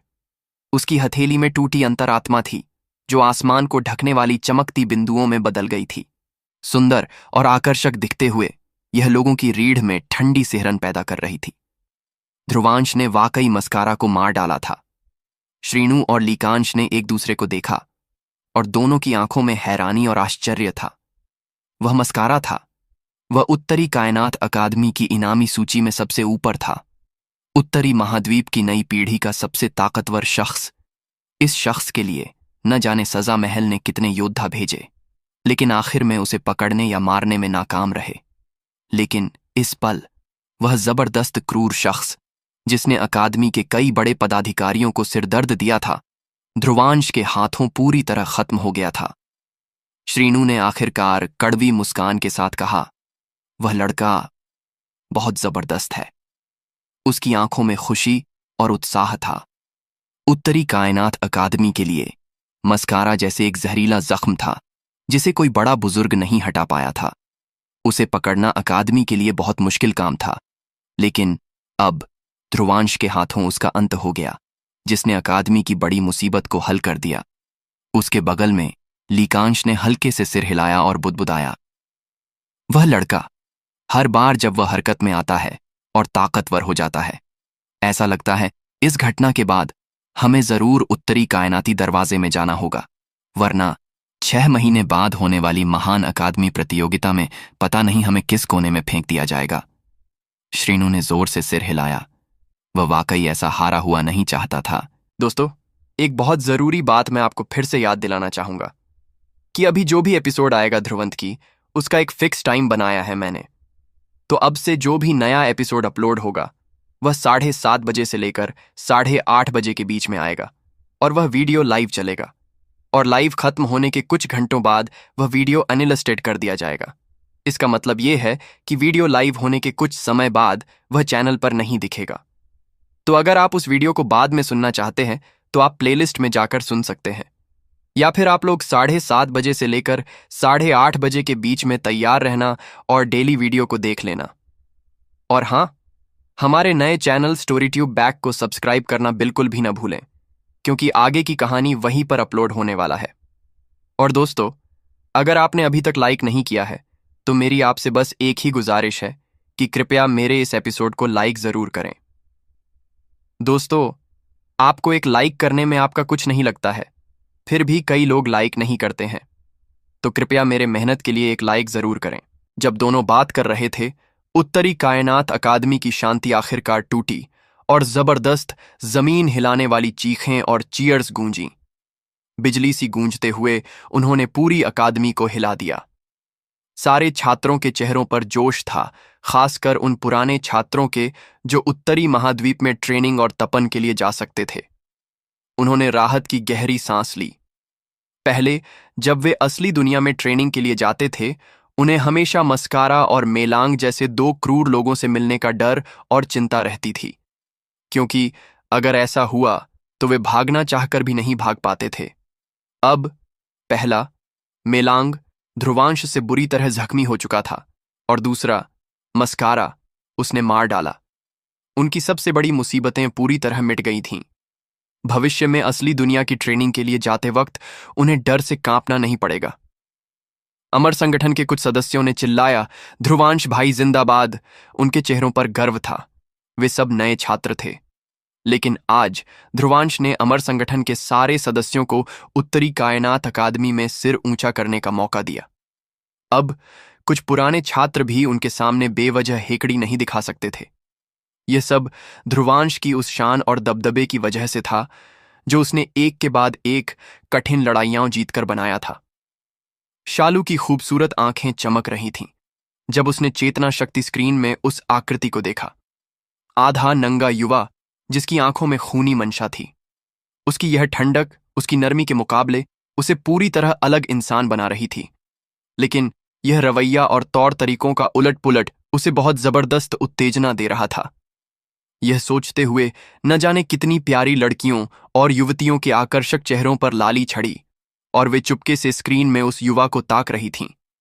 सुल्तानी ने अपनी छोटी बहन की आंखें देखीं और हंसते हुए चिढ़ाया, तू तो क्रश में डूब गई छोटी, देख तू लगभग पागल हो रही है। उसने अपनी जेड सी हथेली से शालू के प्यारे चेहरे को हल्के से चिकोटी काटी। शालू का प्यारा चेहरा लाल हो गया और उसने कहा, वह ठीक तो होगा ना दीदी? सुल्तानी ने हल्की मुस्कान के साथ जवाब दिया, चिंता मत कर, अध्यक्ष वहां हैं, उसे कुछ नहीं होगा। यह सुनकर शालू ने राहत ली और फिर चुपके से स्क्रीन में उस युवा को एक और बार देखा। फिर जैसे कुछ सोचकर उसके छोटे लाल होंठ सिकुड़े और उसका मूड थोड़ा उदास हो गया। अम्मायरा जैसी शानदार लड़की उसके साथ थी तो उसका कोई मौका कैसे बनता? उत्तरी कायनात अकादमी में उत्साह का माहौल था। जबकि पवित्र चेतना पाषाण पर खूनी मंशाएं फैली थीं। जिस पल ध्रुवांश ने मस्कारा को मार डाला, पवित्र चेतना पाषाण के बाहर का माहौल भी जम गया। विभिन्न जगहों के बुजुर्गों के चेहरों पर हल्का बदलाव आया और उनके दिल ध्रुवांश की निर्णायकता और क्रूरता से हैरान थे। काला ड्रैगन बादशाह चिल्लाया, कमीने! तुमने हमारे शैतानी ड्रैगन महल के शख्स को मारने की हिम्मत की। मैं तुम्हारे शरीर के टुकड़े टुकड़े कर दूंगा। यह जमा हुआ माहौल ज्यादा देर नहीं टिका और गुस्से और क्रोध भरी दहाड़ गूंजी। अगले पल गाढ़ी तरल सी खूनी मंशा आसमान को छू गई और आसमान को ढक लिया। इस पल पूरी दुनिया मटमैली हो गई और तूफानी हवाएं और बादल आसमान में उमड़े। विभिन्न जगहों के बुजुर्गों के दिल धड़के और उन्होंने अपनी नजरें डालीं और काला ड्रैगन बादशाह का राख सा चेहरा देखा, जिससे खूनी मंशा लहरा रही थी जैसे वह शैतानी देव हो। अध्यक्ष त्रिकेशु ने गहरी आवाज में कहा, क्या तुम कह रहे हो कि हमारे उत्तरी कायनात अकादमी के छात्र जो तुम्हारे शैतानी ड्रैगन महल के हाथों मरे, उनकी संख्या कम है? अगर तुमने ध्रुवांश को छुआ, काला ड्रैगन, तो हमारी उत्तरी कायनात अकादमी तुम्हारे शैतानी ड्रैगन महल से फिर जंग करने की हिम्मत रखती है। उसके चेहरे पर गंभीर शक्ल थी और उसकी आवाज में गहरा खूनी मंशा और गुस्सा था। विभिन्न जगहों के बुजुर्गों की पलकें फड़कीं और उन्होंने सिर घुमाया और देखा कि अध्यक्ष त्रिकेशु का चेहरा गंभीर था। इस पल उसकी भावनाओं की लहरों के साथ दुनिया की चेतना शक्ति बेकाबू हो रही थी। काला ड्रैगन बादशाह ने जोर से हंसकर जवाब दिया, हाँ हाँ त्रिकेशु, तुम वाकई घमंडी हो। उस साल अगर सफेद ड्रैगन बादशाह ने बगावत न की होती और हमारे महल का खजाना चुराकर भाग न गया होता और हमारे बुलाने की रस्म को पूरा होने से न रोका होता, तो क्या तुम्हारी उत्तरी कायनात अकादमी हमारे शैतानी ड्रैगन महल को हरा सकती थी? अध्यक्ष त्रिकेशु ने जवाब दिया, अगर तुम्हें यह मंजूर नहीं तो हमारी उत्तरी कायनात अकादमी फिर तुम्हारा साथ देगी। उसकी गर्जन इतनी जोरदार थी कि अनगिनत लोगों के चेहरे सिकुड़ गए। उत्तरी कायनात अकादमी के दो सबसे बड़े प्रभाव फिर से टकराने वाले थे। इसने पूरे उत्तरी महाद्वीप को झटका दिया। आसमान में ऊंचे तैर रहे विशाल रोशनी के गुच्छे से सुनहरी बूंदें जमीन को ढकते और आसमान को छिपाते हुए गिर रही थीं। इस बारिश की वजह से पूरा इलाका साफ और तरोताजा हो गया और पहले की जबरदस्त लड़ाइयों का तनाव पूरी तरह शांत हो गया। अनघट सुकून और हल्कापन हर मौजूद शख्स के दिल और दिमाग में उमड़ रहा था। इस पल चाहे 9 आकाशीय सीढ़ियां हों या नीचे की विशाल जमीन पर मौजूद अनगिनत योद्धा, सबने जल्दी से बैठकर जगह बना ली। भले वे ध्रुवांश जितनी पूरी चेतना प्रवेश की ताकत का मजा न ले पाए, फिर भी वे उसमें से कुछ रिसाव को सोख सकते थे। अगर वे इसे सोख लेते तो उनकी ट्रेनिंग को बहुत बड़ा फायदा होता। 9 आकाशीय सीढ़ियों की सबसे ऊंची जगह पर बैठे ध्रुवांश ने सिर उठाकर आसमान से गिरती सुनहरी बारिश को देखा। एक सोच के साथ उसके शरीर से जबरदस्त चूसने वाली ताकत फटी और उसने सुनहरी बारिश का बड़ा हिस्सा तुरंत सोख लिया। जैसे ही सुनहरी बूंदें ध्रुवांश के संपर्क में आईं, वे चुपके से उसके शरीर में समा गईं। उस पल उसके शरीर में जैसे जोरदार कांपन हुआ और असाधारण साफ और तरोताजा लहरें फैलीं। ये लहरें बेहद रहस्यमय थीं, जैसे पवित्र पानी का बहाव। हैरानी की बात थी कि मस्कारा के साथ जबरदस्त लड़ाई से लगे जख्म हैरान करने वाली रफ्तार से ठीक होने लगे। उसकी सूख चुकी चेतना शक्ति तेजी से उमड़ने और भरने लगी। ध्रुवांश ने तारीफ में कहा, क्या अजीब शक्ति। जैसे ही सुनहरी बूंदें उसके शरीर में घुसीं, उसे लगा कि उसका खून, मांस और हड्डियां भूखे भूतों से हो गए और सुनहरी बूंदों को पागलपन से निगल रहे थे। यह उसकी मर्जी से नहीं, बल्कि उसके शरीर की स्वाभाविक हरकत थी, क्योंकि उसे महसूस हो रहा था कि यह रहस्यमय सुनहरी बारिश उसके लिए बहुत फायदेमंद थी। उस सुंदर और चमत्कारी एहसास में डूबते हुए ध्रुवांश के शरीर के सारे छिद्र जैसे खुल गए और उसे उससे निकलना मुश्किल लग रहा था। लेकिन फिर भी होश में रहते हुए ध्रुवांश ने अपनी चेतना शक्ति को चलाया और चूसने वाली ताकत निकालते हुए गिरती सुनहरी बूंदों को लगातार सोखता रहा। सबसे ऊंची जगह पर होने की वजह से चेतना प्रवेश की ताकत के लिए उसका कोई मुकाबला नहीं था, लेकिन इस जगह पर इतनी प्रचुरता थी कि वह सब कुछ अपने लिए नहीं ले सकता था। इसलिए बची 70% चेतना प्रवेश की ताकत नीचे बहती रही।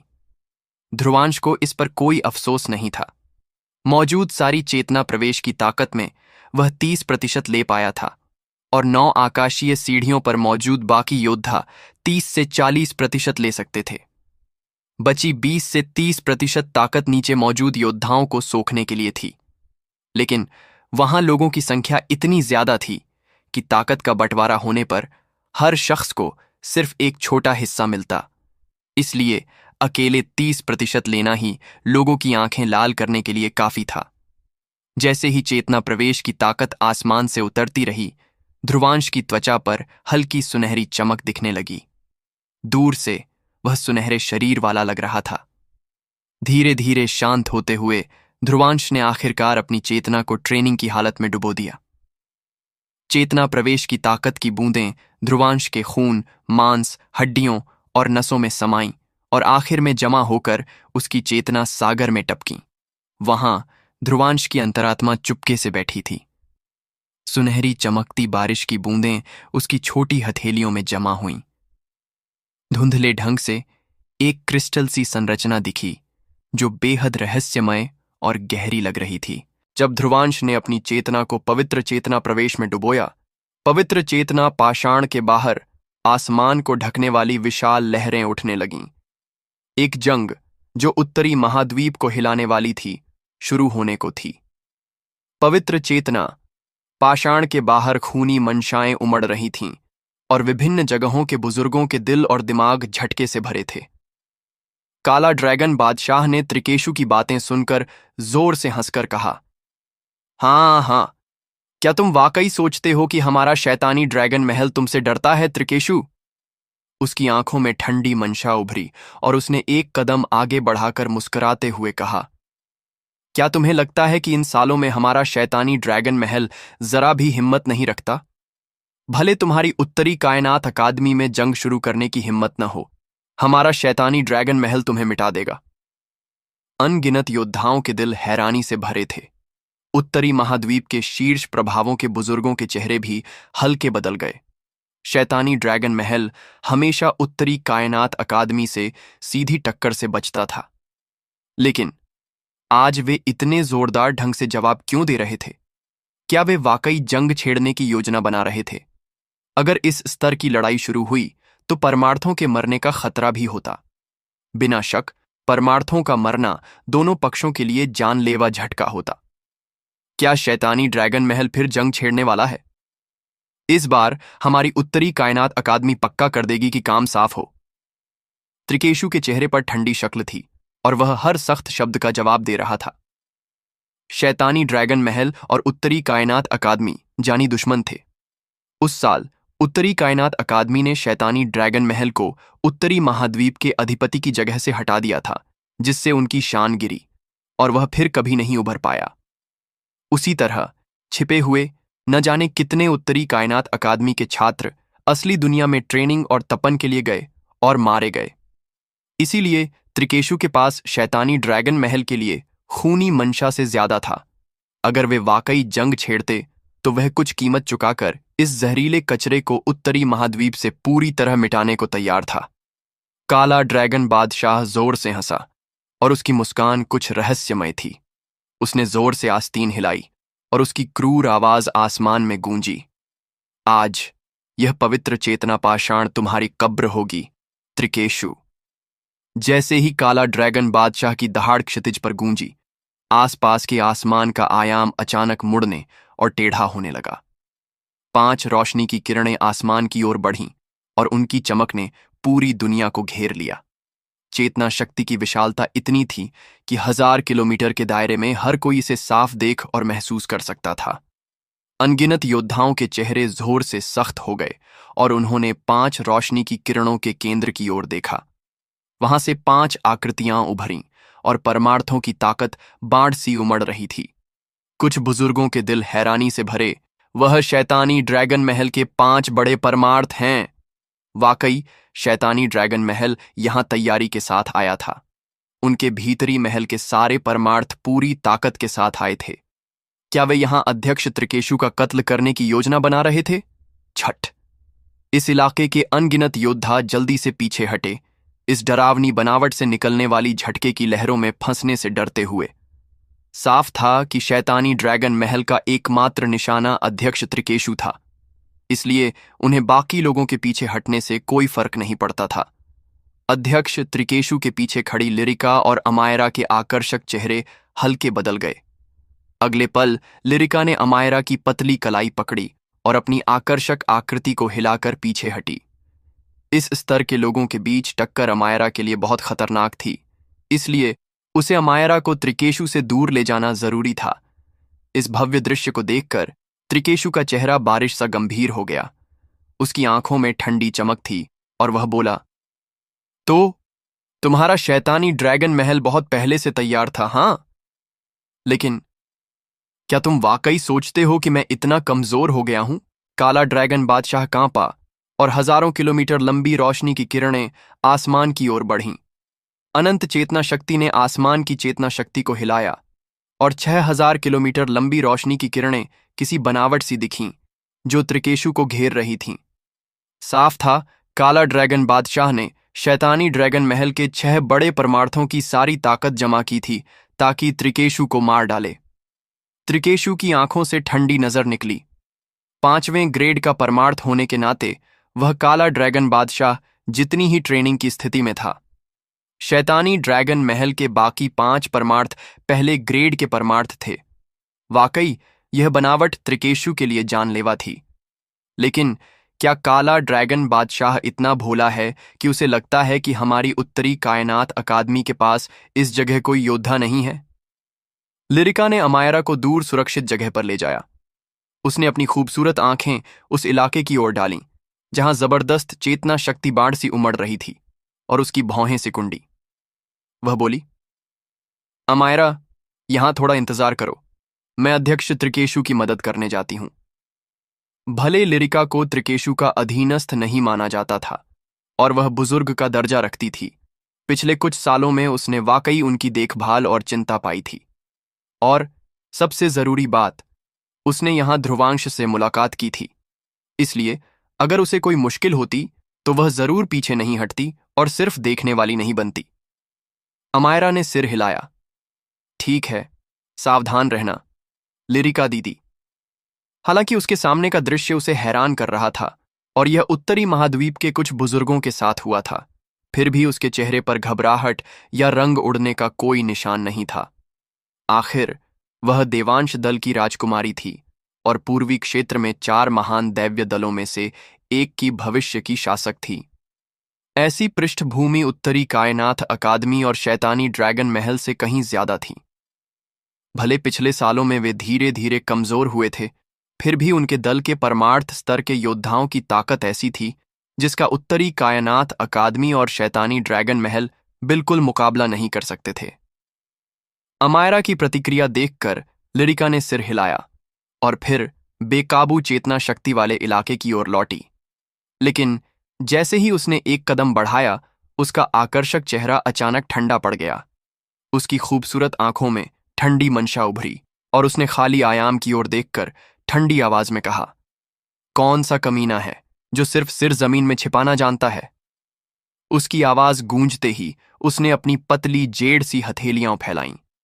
सामने के आयाम की ओर इशारा करके उसने जोर से कसा। अनंत चेतना शक्ति निकली जो रोशनी की किरण सी थी और जमीन को ढकते और आसमान को छिपाते हुए उमड़ी। 3000 मीटर चौड़ा चेतना शक्ति का भंवर बनकर वह सामने के खाली आयाम की ओर जोर से बढ़ा। खाली आयाम अचानक काला पड़ गया और उसमें से एक आकृति उभरी। उसने अपनी आस्तीन हिलाई और उसके पीछे अनगिनत छायाएं उभरीं जो उसकी ओर बढ़ रही चेतना शक्ति की किरणों से पूरी तरह रक्षा कर रही थीं। वह एक काले कपड़ों वाला मध्यम आयु का मर्द था जो अच्छी कद काठी का था। उसकी आंखों में गहरी छाया थी और काले बाल हवा में लहरा रहे थे। उसकी शक्ति असाधारण थी जो साफ बता रही थी कि वह कोई साधारण शख्स नहीं था।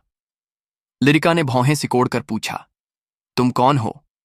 उस मर्द ने हल्की मुस्कान के साथ जवाब दिया, लोबान। लिरिका का चेहरा हल्का गंभीर हो गया। परछाई व्यापार मंडल का अध्यक्ष लोबान, लगता है तुम्हारा परछाई व्यापार मंडल और शैतानी ड्रैगन महल मिल गए हैं। इतनी हिम्मत कि उत्तरी कायनात अकादमी पर हमला कर रहे हो। क्या तुम्हें खुद के लिए विशाल मुसीबत मोल लेने का डर नहीं? लोबान ने हल्की मुस्कान के साथ कहा, हाँ हाँ, तुम्हारी बातें बहुत सख्त हैं लिरिका जी। हमारा परछाई व्यापार मंडल तुम्हारी उत्तरी कायनात अकादमी के खिलाफ जाने की योजना नहीं बना रहा। बस शैतानी ड्रैगन महल ने एक ऐसा प्रस्ताव दिया जिसने मेरा दिल छू लिया। इसलिए मुझे बस तुम्हें यहां रोकना है, बस। वह बोला, जान लो, अगर तुम कोई हरकत नहीं करती तो मैं वादा करता हूं कि मैं तुम पर बिल्कुल हमला नहीं करूंगा लिरिका जी। लिरिका ने ताने में पूछा, ओह, तो तुम मुझे रोकने वाले हो? लोबान ने मुस्कुराकर जवाब दिया, हाँ हाँ, मुझे पता है कि लिरिका जी एक परमाचार्य चेतना जाल योगी हैं, लेकिन जरा सोचो, मैं तीसरे ग्रेड का परमार्थ हूं। तुम्हें रोकना मेरे लिए मुश्किल नहीं होना चाहिए, जानती हो? यह सुनकर लिरिका ने हंसकर कहा, क्या तुम्हें यकीन है कि तुमने अपना सिर नहीं तोड़ा? अगर हमारे उत्तरी कायनात अकादमी के उत्तरी दरिया बादशाह को इस बात का पता चला तो वह तुरंत यहां आएंगे, जानते हो? क्या तुम्हें यकीन है कि तुम लोग उनके आने पर डर से थरथर नहीं कांपोगे? उत्तरी दरिया बादशाह के शब्द सुनकर लोबान की पुतलियां साफ सिकुड़। उत्तरी महाद्वीप में उत्तरी ड्रैगन को अजेय माना जाता था। इस शख्स की वजह से उत्तरी कायनात अकादमी की उत्तरी महाद्वीप में जगह को कोई प्रभाव या ताकत नहीं हिला सकती थी। लोबान ने मुस्कुराकर नरम स्वर में जवाब दिया, जब शैतानी ड्रैगन महल हिम्मत कर रहा है तो उनके पास जरूर उत्तरी ड्रैगन से निपटने का तरीका होगा। यह सुनकर लिरिका का दिल हल्का कांपा। उत्तरी ड्रैगन 9वें ग्रेड का परमार्थ है और उत्तरी महाद्वीप में अजेय है। शैतानी ड्रैगन महल के पास वाकई उत्तरी ड्रैगन से निपटने का तरीका है? क्या यह मुमकिन है? फिर भी उसने उसके आखिरी शब्दों का मजाक नहीं उड़ाया। शैतानी ड्रैगन महल मूर्खों का झुंड नहीं था। वे उत्तरी ड्रैगन के उनके लिए विशाल खतरे को साफ समझते थे। अगर उनके पास वाकई कोई तरीका नहीं होता तो वे उत्तरी कायनात अकादमी के खिलाफ जंग बिल्कुल नहीं छेड़ते। लिरिका ने दिल की हैरानी दबाई और लोबान की ओर ठंडी नजर डाली। मैं वाकई देखना चाहती हूं कि तुम में मुझे रोकने की क्या काबिलियत है। उसके जेड सी उंगलियों के चारों ओर चमकती लहरें घूमने लगीं। लोबान ने आह भरी, हाय, फिर मुझे तुम्हें नाराज करना पड़ेगा लिरिका जी। उसके पीछे अनगिनत काली किरणें फैलीं जो आसमान और जमीन को खा रही थीं। सजा महल के लीडर मयूर और बुजुर्ग जेहान पवित्र चेतना पाषाण की ओर नहीं गए थे, लेकिन जब हजारों मीटर लंबी रोशनी की किरणें आसमान की ओर बढ़ीं तो मंडप में शतरंज खेल रहे दोनों के चेहरे तुरंत बदल गए। सजा महल के लीडर मयूर के हाथ का मोहरा शतरंज की बिसात पर गिरा और उसकी उंगलियों का कांपन जेड की बिसात को धूल में बदल गया। एक दूसरे को देखकर दोनों की आंखों में हैरानी थी। अगले पल उनके शरीर में जोरदार कांपन हुआ और वे पूरी रफ्तार से पवित्र चेतना पाषाण की ओर बढ़ना चाहते थे। हल्की हंसती आवाज मंडप में गूंजी, हाँ हाँ, कृपया आप दोनों मेरे साथ एक शतरंज का खेल खेलें। जैसे ही दोनों खड़े हुए उन्होंने सिर घुमाया और देखा कि सफेद लबादे में एक मर्द धीरे धीरे उभर रहा था। इस पल वह हल्की मुस्कान के साथ उनकी ओर देख रहा था। मयूर का चेहरा गंभीर हो गया। यामुन व्यापार मंडल का अध्यक्ष। दूसरी तरफ उत्तरी कायनात अकादमी में अनगिनत छात्र अभी भी चेतना शक्ति स्क्रीन पर टकटकी लगाए थे। जब वे भावनात्मक हालत में डूबे थे, अकादमी के एक बड़े हॉल से अचानक खूनी लाल रोशनी का खंभा आसमान की ओर बढ़ा। ऐसा करते हुए एक तेज गूंज पूरे इलाके में फैली। अनगिनत छात्रों के चेहरे सख्त हो गए और उन्होंने आसमान की ओर बढ़ते खूनी लाल खंभे को देखा। उनके दिल और दिमाग हैरानी से भरे थे। खूनी लाल खंभे में एक विशाल खूनी लाल घंटी कांप रही थी और बज रही थी। श्रीनु और बाकियों की आंखों में गहरी हैरानी थी। वह खूनी आत्माई घंटी है। यह हमारी उत्तरी कायनात अकादमी का सबसे ऊंचा खतरे का स्तर है। इन सालों में यह पहली बार था कि उन्होंने खूनी लाल घंटी में कोई हरकत देखी थी। पूरी उत्तरी कायनात अकादमी में कोहराम और अव्यवस्था फैल गई और सारे बड़े पदाधिकारी जल्दी से दौड़े। उनके चेहरों पर हैरानी थी जब उन्होंने सामने का नजारा देखा। झट! उत्तरी कायनात अकादमी में बचे 2 ऊंचे पद के बुजुर्ग आसमान में उभरे। खूनी लाल घंटी की ओर गंभीर नजरों से देखकर उन्होंने एक दूसरे को देखा और कहा, अध्यक्ष को कुछ हो गया। जब पूरी उत्तरी कायनात अकादमी कोहराम और अव्यवस्था में डूबी थी, तेज घंटी की आवाज अचानक रुक गई। सबने नजरें उठाईं और देखा कि एक कमजोर और दुबली दिखने वाली आकृति विशाल घंटी के बगल में उभरी। उसने अपनी आस्तीन हिलाई और उसे बड़े हॉल में वापस भेज दिया। कमजोर और दुबले बूढ़े के शरीर पर ढीले ढाले लबादे थे और उसका सिर गंजा था, जिसमें बड़े पदाधिकारी का जरा भी एहसास नहीं था। इस पल उसकी भौहों पर हल्की सिकुड़न थी जब उसने कोहराम भरी उत्तरी कायनात अकादमी को देखा और चिल्लाया, चुप! उसकी आवाज बहुत पुरानी और प्राचीन थी, लेकिन उसमें बेहद ताकतवर दबाव था। एक दहाड़ के साथ उसने तुरंत सारी अव्यवस्था और कोहराम को दबा दिया। दो ऊंचे पद के बुजुर्गों ने जल्दी से सम्मान दिखाया। उत्तरी दरिया बादशाह, गंजे बूढ़े ने उदासीन स्वर में कहा, कौस्तुभ, मैं चाहता हूं कि तुम दोनों तुरंत अकादमी का चेतना जाल सक्रिय करो और फिर पवित्र चेतना पाषाण की ओर बढ़ो। बाकी बड़े पदाधिकारी, उत्तरी कायनात अकादमी की रक्षा करो, किसी को अंदर या बाहर न जाने दो। इस पल वह अब आलसी और बेपरवाह नहीं लग रहा था और उसकी साधारण दिखने वाली शक्ल से हल्की तानाशाही झलक रही थी। दोनों ऊंचे पद के बुजुर्गों ने जल्दी जवाब दिया, हां। पवित्र चेतना पाषाण की दिशा में सिर उठाकर देखते हुए गंजे बूढ़े ने ठंडी हंसी हंसी। लगता है अब शैतानी ड्रैगन महल को हमेशा के लिए मिटाने का वक्त आ गया है। उसकी आवाज गूंजते ही उसका शरीर कांपा और वह आसमान की ओर बढ़ा। रोशनी की किरणें उमड़ी और आसमान और जमीन जैसे अंधेरे में डूब गए। सारे छात्रों ने सिर उठाकर हैरानी से देखा जब बादलों से काले पंख लटके जो क्षितिज तक फैले और हजारों किलोमीटर तक फैल गए। विशाल आकार का पक्षी सिर उठाकर लंबी चीख मारा। अपने बादल से पंखों के एक झटके के साथ आयाम टूट गया और उसकी बेहद विशाल आकृति शून्य में गायब हो गई। अनगिनत छात्रों ने हैरानी से देखा और उनकी आंखों में अनघट भावनाएं उमड़ी। वे चिल्लाए, वह उत्तरी दरिया बादशाह है। दूसरी तरफ पवित्र चेतना पाषाण के भीतर बादलों की चोटी पर, जहां नंगी आंखों से देखना मुश्किल था, एक काली आकृति बिजली की रफ्तार से उत्तरी महाद्वीप को पार कर रही थी।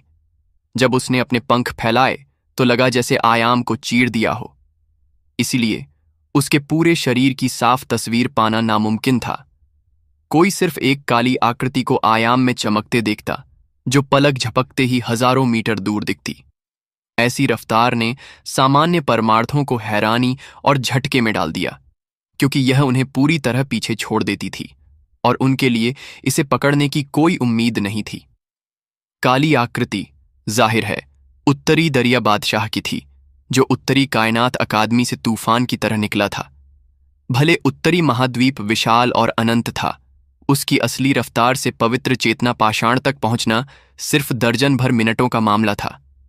विशाल काली आकृति बिजली की रफ्तार से आयाम को चीरती हुई बढ़ी। अगले ही पल उसके सामने का आयाम टूट गया और काले रंग का समुद्री पानी जमीन को ढकते और आसमान को छिपाते हुए उसमें से उमड़ा। टूटे हुए आयाम में से एक अनंत विशाल काला पक्षी दहाड़ता हुआ निकला। इस अप्रत्याशित बदलाव ने उत्तरी दरिया बादशाह को हल्का झटका दिया। अगले पल उसके बादल से पंख आगे बढ़े और उसके पंख, जो बेहद तीखे दैवीय हथियारों से थे, आयाम को चीरते हुए काले समुद्र के पानी से टकराए। आसमान को ढकने वाली लहरें फैलीं और कई आयाम टूट गए। तुरंत हजारों मीटर चौड़े तूफान नौवें आसमान के ऊपर घूमने लगे। उत्तरी दरिया बादशाह ने ठंडी दहाड़ के साथ कहा, यह कौन कमीना है? मेरे सामने निकल! विशाल काली आकृति के चारों ओर रोशनी की किरणें फटीं और वह तेजी से सिकुड़कर इंसानी रूप में बदल गई। उत्तरी दरिया बादशाह ने सामने के आयाम को देखा और उसकी ठंडी दहाड़ क्षितिज पर गूंजी। आयाम में से हंसती आवाज गूंजी, हाँ, बहुत वक्त बाद मिले उत्तरी दरिया बादशाह। तुम्हारा गुस्सा अभी भी उतना ही जबरदस्त है। कई आयाम की दरारें तेजी से ढहने लगीं और अनंत काला समुद्री पानी उमड़ा, पूरे इलाके को ढकते हुए। ऐसा लगा जैसे हवा में बादलों की परतों में काले ज्वार की लहरें हों। समुद्री पानी में पानी का खंभा जमा हुआ और उसमें एक आकृति उभरी। वह आकृति एक नीले लबादे वाले बूढ़े की थी। नीले लबादे पर काले पानी के नक्शे बने थे, जो हल्की रोशनी से चमक रहे थे। इस पल नीले लबादे वाला बूढ़ा मुस्कुराते हुए सामने खड़े उत्तरी दरिया बादशाह को देख रहा था। उसे देखकर उत्तरी दरिया बादशाह की आंखें हल्की सिकुंडी और उसने गहरी आवाज में कहा, अविनाशी पूर्वज, क्या तुम्हें इतनी बड़ी दुनिया में जुल्म ढाने के लिए जगह नहीं मिला जो तुम उत्तरी महाद्वीप में चले आए? नीले लबादे वाला बूढ़ा अविनाशी पूर्वज के नाम से जाना जाता था।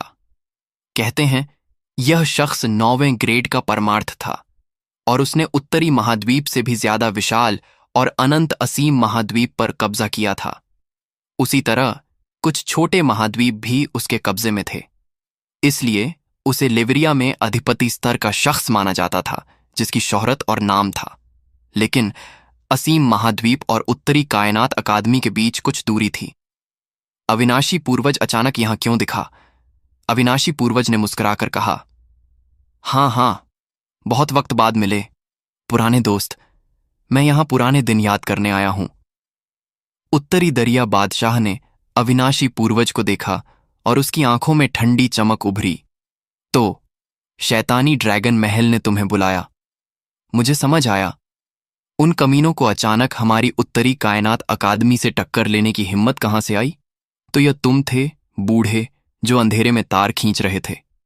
यह सुनकर अविनाशी पूर्वज ने मुस्कुराकर जवाब दिया, मैंने बहुत पहले सुना था कि उत्तरी महाद्वीप में एक पवित्र चेतना पाषाण है।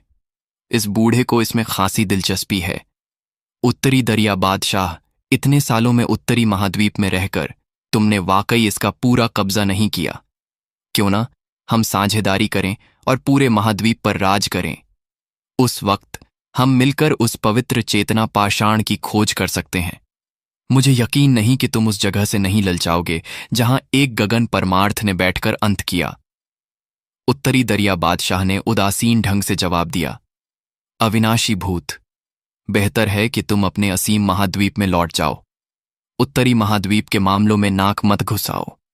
उत्तरी दरिया बादशाह का जवाब, जो धीरे धीरे असभ्य हो रहा था, सुनकर अविनाशी पूर्वज के चेहरे की मुस्कान धीरे धीरे फीकी पड़ने लगी। उत्तरी दरिया बादशाह, क्या तुम इस मामूली बूढ़े को जरा भी इज्जत नहीं दोगे? उत्तरी दरिया बादशाह के चेहरे पर तुरंत ताने भरी मुस्कान उभरी और उसने अविनाशी पूर्वज को देखकर कहा, मेरे सामने अपनी ताकत दिखाने की कोशिश मत कर बूढ़े। मुझे डर है कि तुमने गलत शख्स को चुना। जब निशानी पूर्वज ने लिवरिया में कदम रखा था, तब तुम, बूढ़े भूत, ने उनकी औरतों की खूबसूरती देखकर उन पर हाथ डालने की कोशिश की थी। नतीजा, उसने एक थप्पड़ से तुम्हें लगभग मार डाला था। तुम बेशर्मी से 1 साल तक भागते रहे। उस साल अपने पुराने अड्डे पर लौटने की भी हिम्मत नहीं की। क्या तुम्हें लगता है कि तुम्हारी बेशर्मी में जरा भी शर्म है? अगर हिम्मत है तो निकल पड़ो और निशानी क्षेत्र में निशानी पूर्वज को ढूंढो। अगर तुम जिंदा लौट आए तो मैं तुम्हें उत्तरी महाद्वीप को रौंदने दूंगा, जैसा तुम चाहो। दोस्तों, अगर आप इस स्टोरी को किसी टेलीग्राम चैनल या किसी दूसरे चैनल पर सुन रहे हैं तो आप YouTube पर स्टोरी ट्यूब चैनल को सब्सक्राइब कर लो, क्योंकि इस स्टोरी का एपिसोड सबसे पहले स्टोरी ट्यूब YouTube चैनल पर ही आता है। उत्तरी दरिया बादशाह के शब्द चाकुओं से तीखे थे और अविनाशी पूर्वज के चेहरे की मुस्कान तुरंत जम गई। भयानक खूनी मंशा आसमान में उमड़ी और अनंत क्षितिज में फैल गई। अविनाशी पूर्वज ने गुस्से में दहाड़ा, तुम मरना चाहते हो उत्तरी दरिया बादशाह। उसका चेहरा लाल पड़ गया। यह बात हमेशा उसके दिल में कांटा बनी थी। उस साल की जुनून की वजह से वह जबरदस्त मजाक का पात्र बना, जिसने उसकी शोहरत और नाम को गिरा दिया और उसके दिल में शर्मिंदगी बन गई। इन सालों में उसने पागलपन से ट्रेनिंग की, जिससे उसकी ताकत में जबरदस्त इजाफा हुआ। पहले उसने बदला लेने की सोची थी, लेकिन उसे नहीं लगा था कि जैसे जैसे उसकी ताकत बढ़ी, वह निशानी पूर्वज तेजी से अपनी ट्रेनिंग के स्तरों को पार करता गया और एक गुमनाम से लिवरिया में अधिपति बन गया। उसके अधीन निशानी क्षेत्र में योद्धा आसमान के बादलों से थे और बर्फीला चेतक दल जैसे पुराने दल ने खुशी खुशी उसे सौंप दिया। उनके दल का नेतृत्व भी निशानी पूर्वज की एक पत्नी को दे दिया गया। निशानी पूर्वज और निशानी क्षेत्र की जोड़ी ने मौत से भरे बर्फीला चेतक दल को धीरे धीरे आज की जबरदस्त ताकत बना दिया। ऐसे डरावने शख्स के सामने अविनाशी पूर्वज इन सालों में डर और घबराहट में जिया, उसे डर था कि निशानी क्षेत्र योद्धा भेजकर उससे निपटेगा। इसलिए अपनी शर्मिंदगी का बदला लेना तो दूर, वह निशानी क्षेत्र के पास भी लापरवाही से नहीं जा सकता था। उसने हाथ हिलाया और अविनाशी पूर्वज से खूनी मंशा उमड़ी और आसमान को ढकने वाली काली ज्वारी लहरें तुरंत आगे बढ़ीं। उन लहरों की हर बूंद नरक की नरकीय नदी का पानी थी, जिसे उसकी अनंत चेतना शक्ति से पाला गया था और उसका नरकीय समुद्र बना था। जहां भी उसका समुद्र दहाड़ता, वह हजारों हजारों मीटर तक फैलता और जो कुछ भी उसके संपर्क में आता उसे शून्य में बदल देता, जो बेहद तानाशाही था। अविनाशी पूर्वज को हरकत में आता देख उत्तरी दरिया बादशाह ने ठंडी हंसी हंसी उसका सूखा हथेली फैला और वह हजारों मीटर लंबा पंख बन गया। पंखों के एक झटके के साथ पंखों की चमक ने जमीन को ढका और आसमान को छिपाया, और आयाम को चीरते हुए वे आने वाली काली ज्वारी लहरों से जोर से टकराए। काला समुद्र पागलपन से उमड़ा और लहराया, फिर भी वह पंखों की चमक की रुकावट को नहीं तोड़ पाया। तानाशाही समुद्र उन जबरदस्त पंखों की चमक को, जो उसमें टकरा रही थीं, खा नहीं पाया। उत्तरी दरिया बादशाह ने ठंडे चेहरे के साथ कहा, वाकई इस तरीके से मेरे खिलाफ आए हो तुम, बूढ़े भूत, सचमुच बूढ़े हो गए हो। उसने अपनी आस्तीन हिलाई और अनगिनत पंखों की चमक तेजी से जमा हुई। एक मछली ड्रैगन जैसे प्राणी में बदलकर वह काली ज्वारी लहरों से टकराया, उन्हें चीरता हुआ और अविनाशी पूर्वज की ओर बेकाबू ताकत के साथ बढ़ा। मूल रूप से अनंत उत्तरी समुद्र में रहने वाला प्राणी होने के नाते भले अविनाशी पूर्वज का नरकीय समुद्र तानाशाही था, उसे दबाने में बहुत असर नहीं पड़ता था, बल्कि समुद्र की ताकत का सहारा लेकर वह और जबरदस्त जवाबी हमला फट सकता था। उसने पैरों से जोर से ठोका और आसमान को ढकने वाली विशाल लहरें काले समुद्र में जमा हुईं। हजारों मीटर लंबा विशाल काला त्रिशूल बनकर वह अगले पल जोर से बढ़ा और मछली ड्रैगन जैसे विशाल प्राणी की ओर क्रूरता से बढ़ा। डरावनी झटके की लहरें फैलीं, जो हजारों हजारों मीटर तक क्षितिज में फैल गईं। पूरा इलाका बेकाबू हो गया और पागल तूफान और आंधियां उमड़ीं, जिसने नीचे हजारों हजारों मीटर की जमीन पर कोहराम और अव्यवस्था मचा दी, और अनगिनत योद्धा अपनी जान बचाने के लिए भागे, हैरानी से भरे। पवित्र चेतना पाषाण के बाहर। अनगिनत योद्धाओं ने जोर से सिर उठाया और दूर की ओर हैरानी भरी नजरों से देखा। साफ था कि सभी उस जबरदस्त लड़ाई को महसूस कर रहे थे जो वहां फट पड़ी थी। वहां से फैलती लहरों ने कुछ बुजुर्गों के दिलों को डर और झटके से कांपने पर मजबूर कर दिया। कुछ ने चिल्लाया, वहां कौन लड़ रहा है? ये डरावना कोहराम क्या है? यह जरूर उत्तरी कायनात अकादमी का उत्तरी दरिया बादशाह है। उसका मुकाबला कौन कर रहा है? वाकई कोई है जो उससे टक्कर ले सकता है? यह शायद शैतानी ड्रैगन महल का काम है। कुछ बुजुर्गों की आंखें लहराने लगीं और उन्होंने एक दूसरे को देखा, फिर काला ड्रैगन बादशाह और उसके साथी परमार्थों को हैरानी से देखा। इसलिए शैतानी ड्रैगन महल ने उत्तरी कायनात अकादमी के खिलाफ कदम उठाने की हिम्मत की। लगता है उन्होंने एक डरावना सहायक बुलाया है। अध्यक्ष त्रिकेशु ने भी वहां से फैलती लहरों को महसूस किया, जिससे उनका चेहरा हल्का बदल गया। काला ड्रैगन बादशाह ने जोर से हंसकर कहा, क्या हुआ त्रिकेशु? उत्तरी दरिया बादशाह को रोक लिया गया। अब क्या तुम्हें लगता है कि कोई तुम्हें बचा सकता है? उसकी हंसी में बेपरवाह तृप्ति थी। इतने सालों तक दबे रहने के बाद उनका शैतानी ड्रैगन महल आखिरकार ऊपर आ गया था। त्रिकेशु ने हंसकर जवाब दिया, तुम्हारे शैतानी ड्रैगन महल ने हमारी उत्तरी कायनात अकादमी से निपटने के लिए खासी कीमत चुकाई है। वह मौजूदा स्थिति को जाहिर है जानता था। शैतानी ड्रैगन महल ने न सिर्फ अविनाशी पूर्वज जैसे ताकतवर बाहरी सहायक को बुलाया, बल्कि परछाई और यामुन व्यापार मंडलों को भी उत्तरी कायनात अकादमी के बुजुर्गों को रोकने के लिए मना लिया। ऐसे काम करने के लिए उन्हें जरूर भारी कीमत चुकानी पड़ी होगी। काला ड्रैगन बादशाह ने ठंडी मुस्कान के साथ कहा, जब तक हम तुम्हारी उत्तरी कायनात अकादमी को मिटा सकते हैं, चाहे कोई भी कीमत हो, हमारा शैतानी ड्रैगन महल उसे चुकाएगा। त्रिकेशु की नजर पर ठंडक छा गई।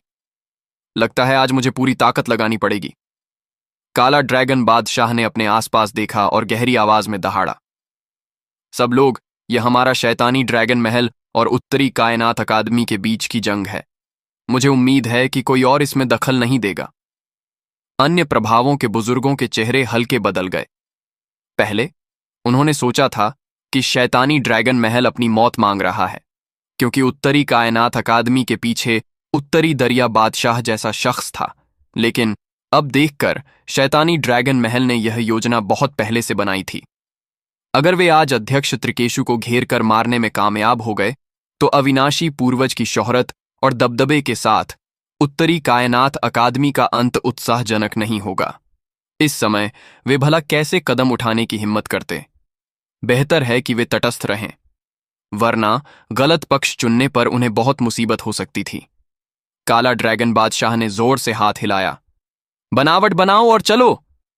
उससे हजारों मीटर लंबी रोशनी की किरणें फैलीं, विशाल छतरी सी। उन्होंने तुरंत शैतानी ड्रैगन महल के 6 लोगों और त्रिकेशु को उनके बीच घेर लिया।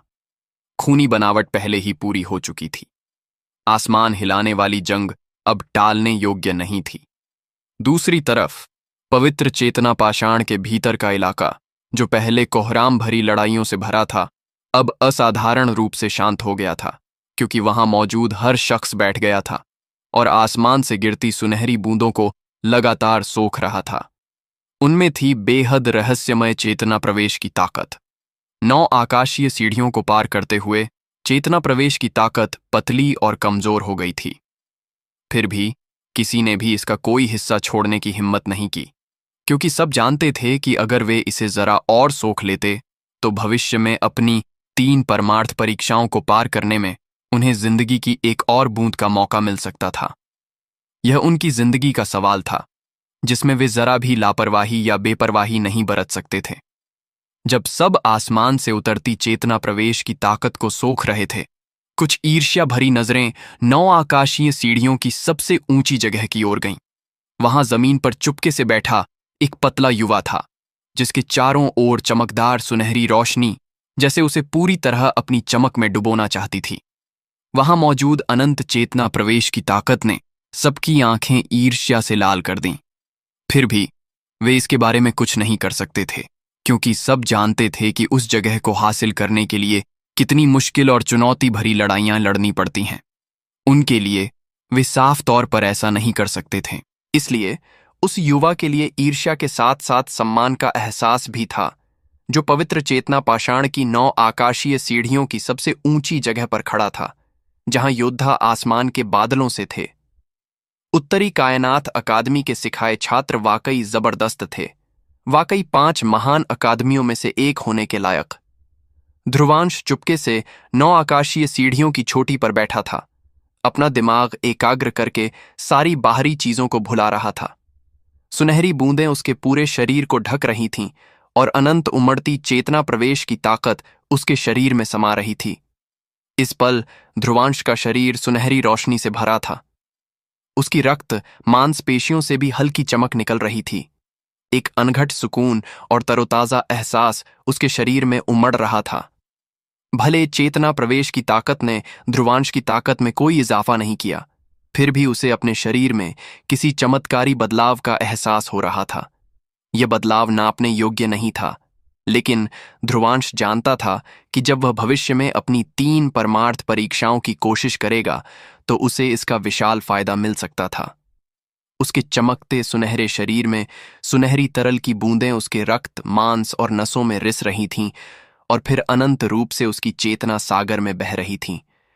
वहां मौजूद उसकी अंतरात्मा की छोटी हथेली में जमा होकर सुनहरी रोशनी चमकी और सुनहरी तरल सिकुड़कर जमा हो रही थी। सबसे अंदर एक सुनहरा क्रिस्टल तेजी से बन रहा था। जब यह एक हद तक जमा हो गया, ध्रुवांश के शरीर से निकलती चेतना प्रवेश की ताकत की सुनहरी किरणें धीरे धीरे बिखरने लगीं। सारा सुनहरा तरल सुनहरी रोशनी के साथ तेजी से सिकुड़ा और गूंजने की आवाजें निकलीं। जैसे ही सुनहरी रोशनी धीरे धीरे मटमैली हुई, उसकी अंतरात्मा की हथेली में अंगूठे जितना सुनहरा क्रिस्टल उभरा। ये महसूस करते ही ध्रुवांश के दिमाग में खुशी और उत्साह फट पड़ा। जब तक उसके पास चेतना प्रवेश की ताकत से बना यह क्रिस्टल था, उसने इस पवित्र चेतना प्रवेश को पूरी तरह पूरा कर लिया था। एक सोच के साथ ध्रुवांश की अंतरात्मा ने मुंह खोला। हल्के चूसने के साथ उसने प्रवेश क्रिस्टल को अपने शरीर में सोख लिया और वह सुनहरी रोशनी की किरण बनकर उसकी अंतरात्मा के गले में गया। उसके दिल की जगह पर तैरते हुए हल्की रोशनी की किरणें धीरे धीरे उसकी अंतरात्मा के साथ मिलने लगीं, जिससे उसकी सघनता बढ़ने लगी। आखिरकार वह कामयाब हो गया था।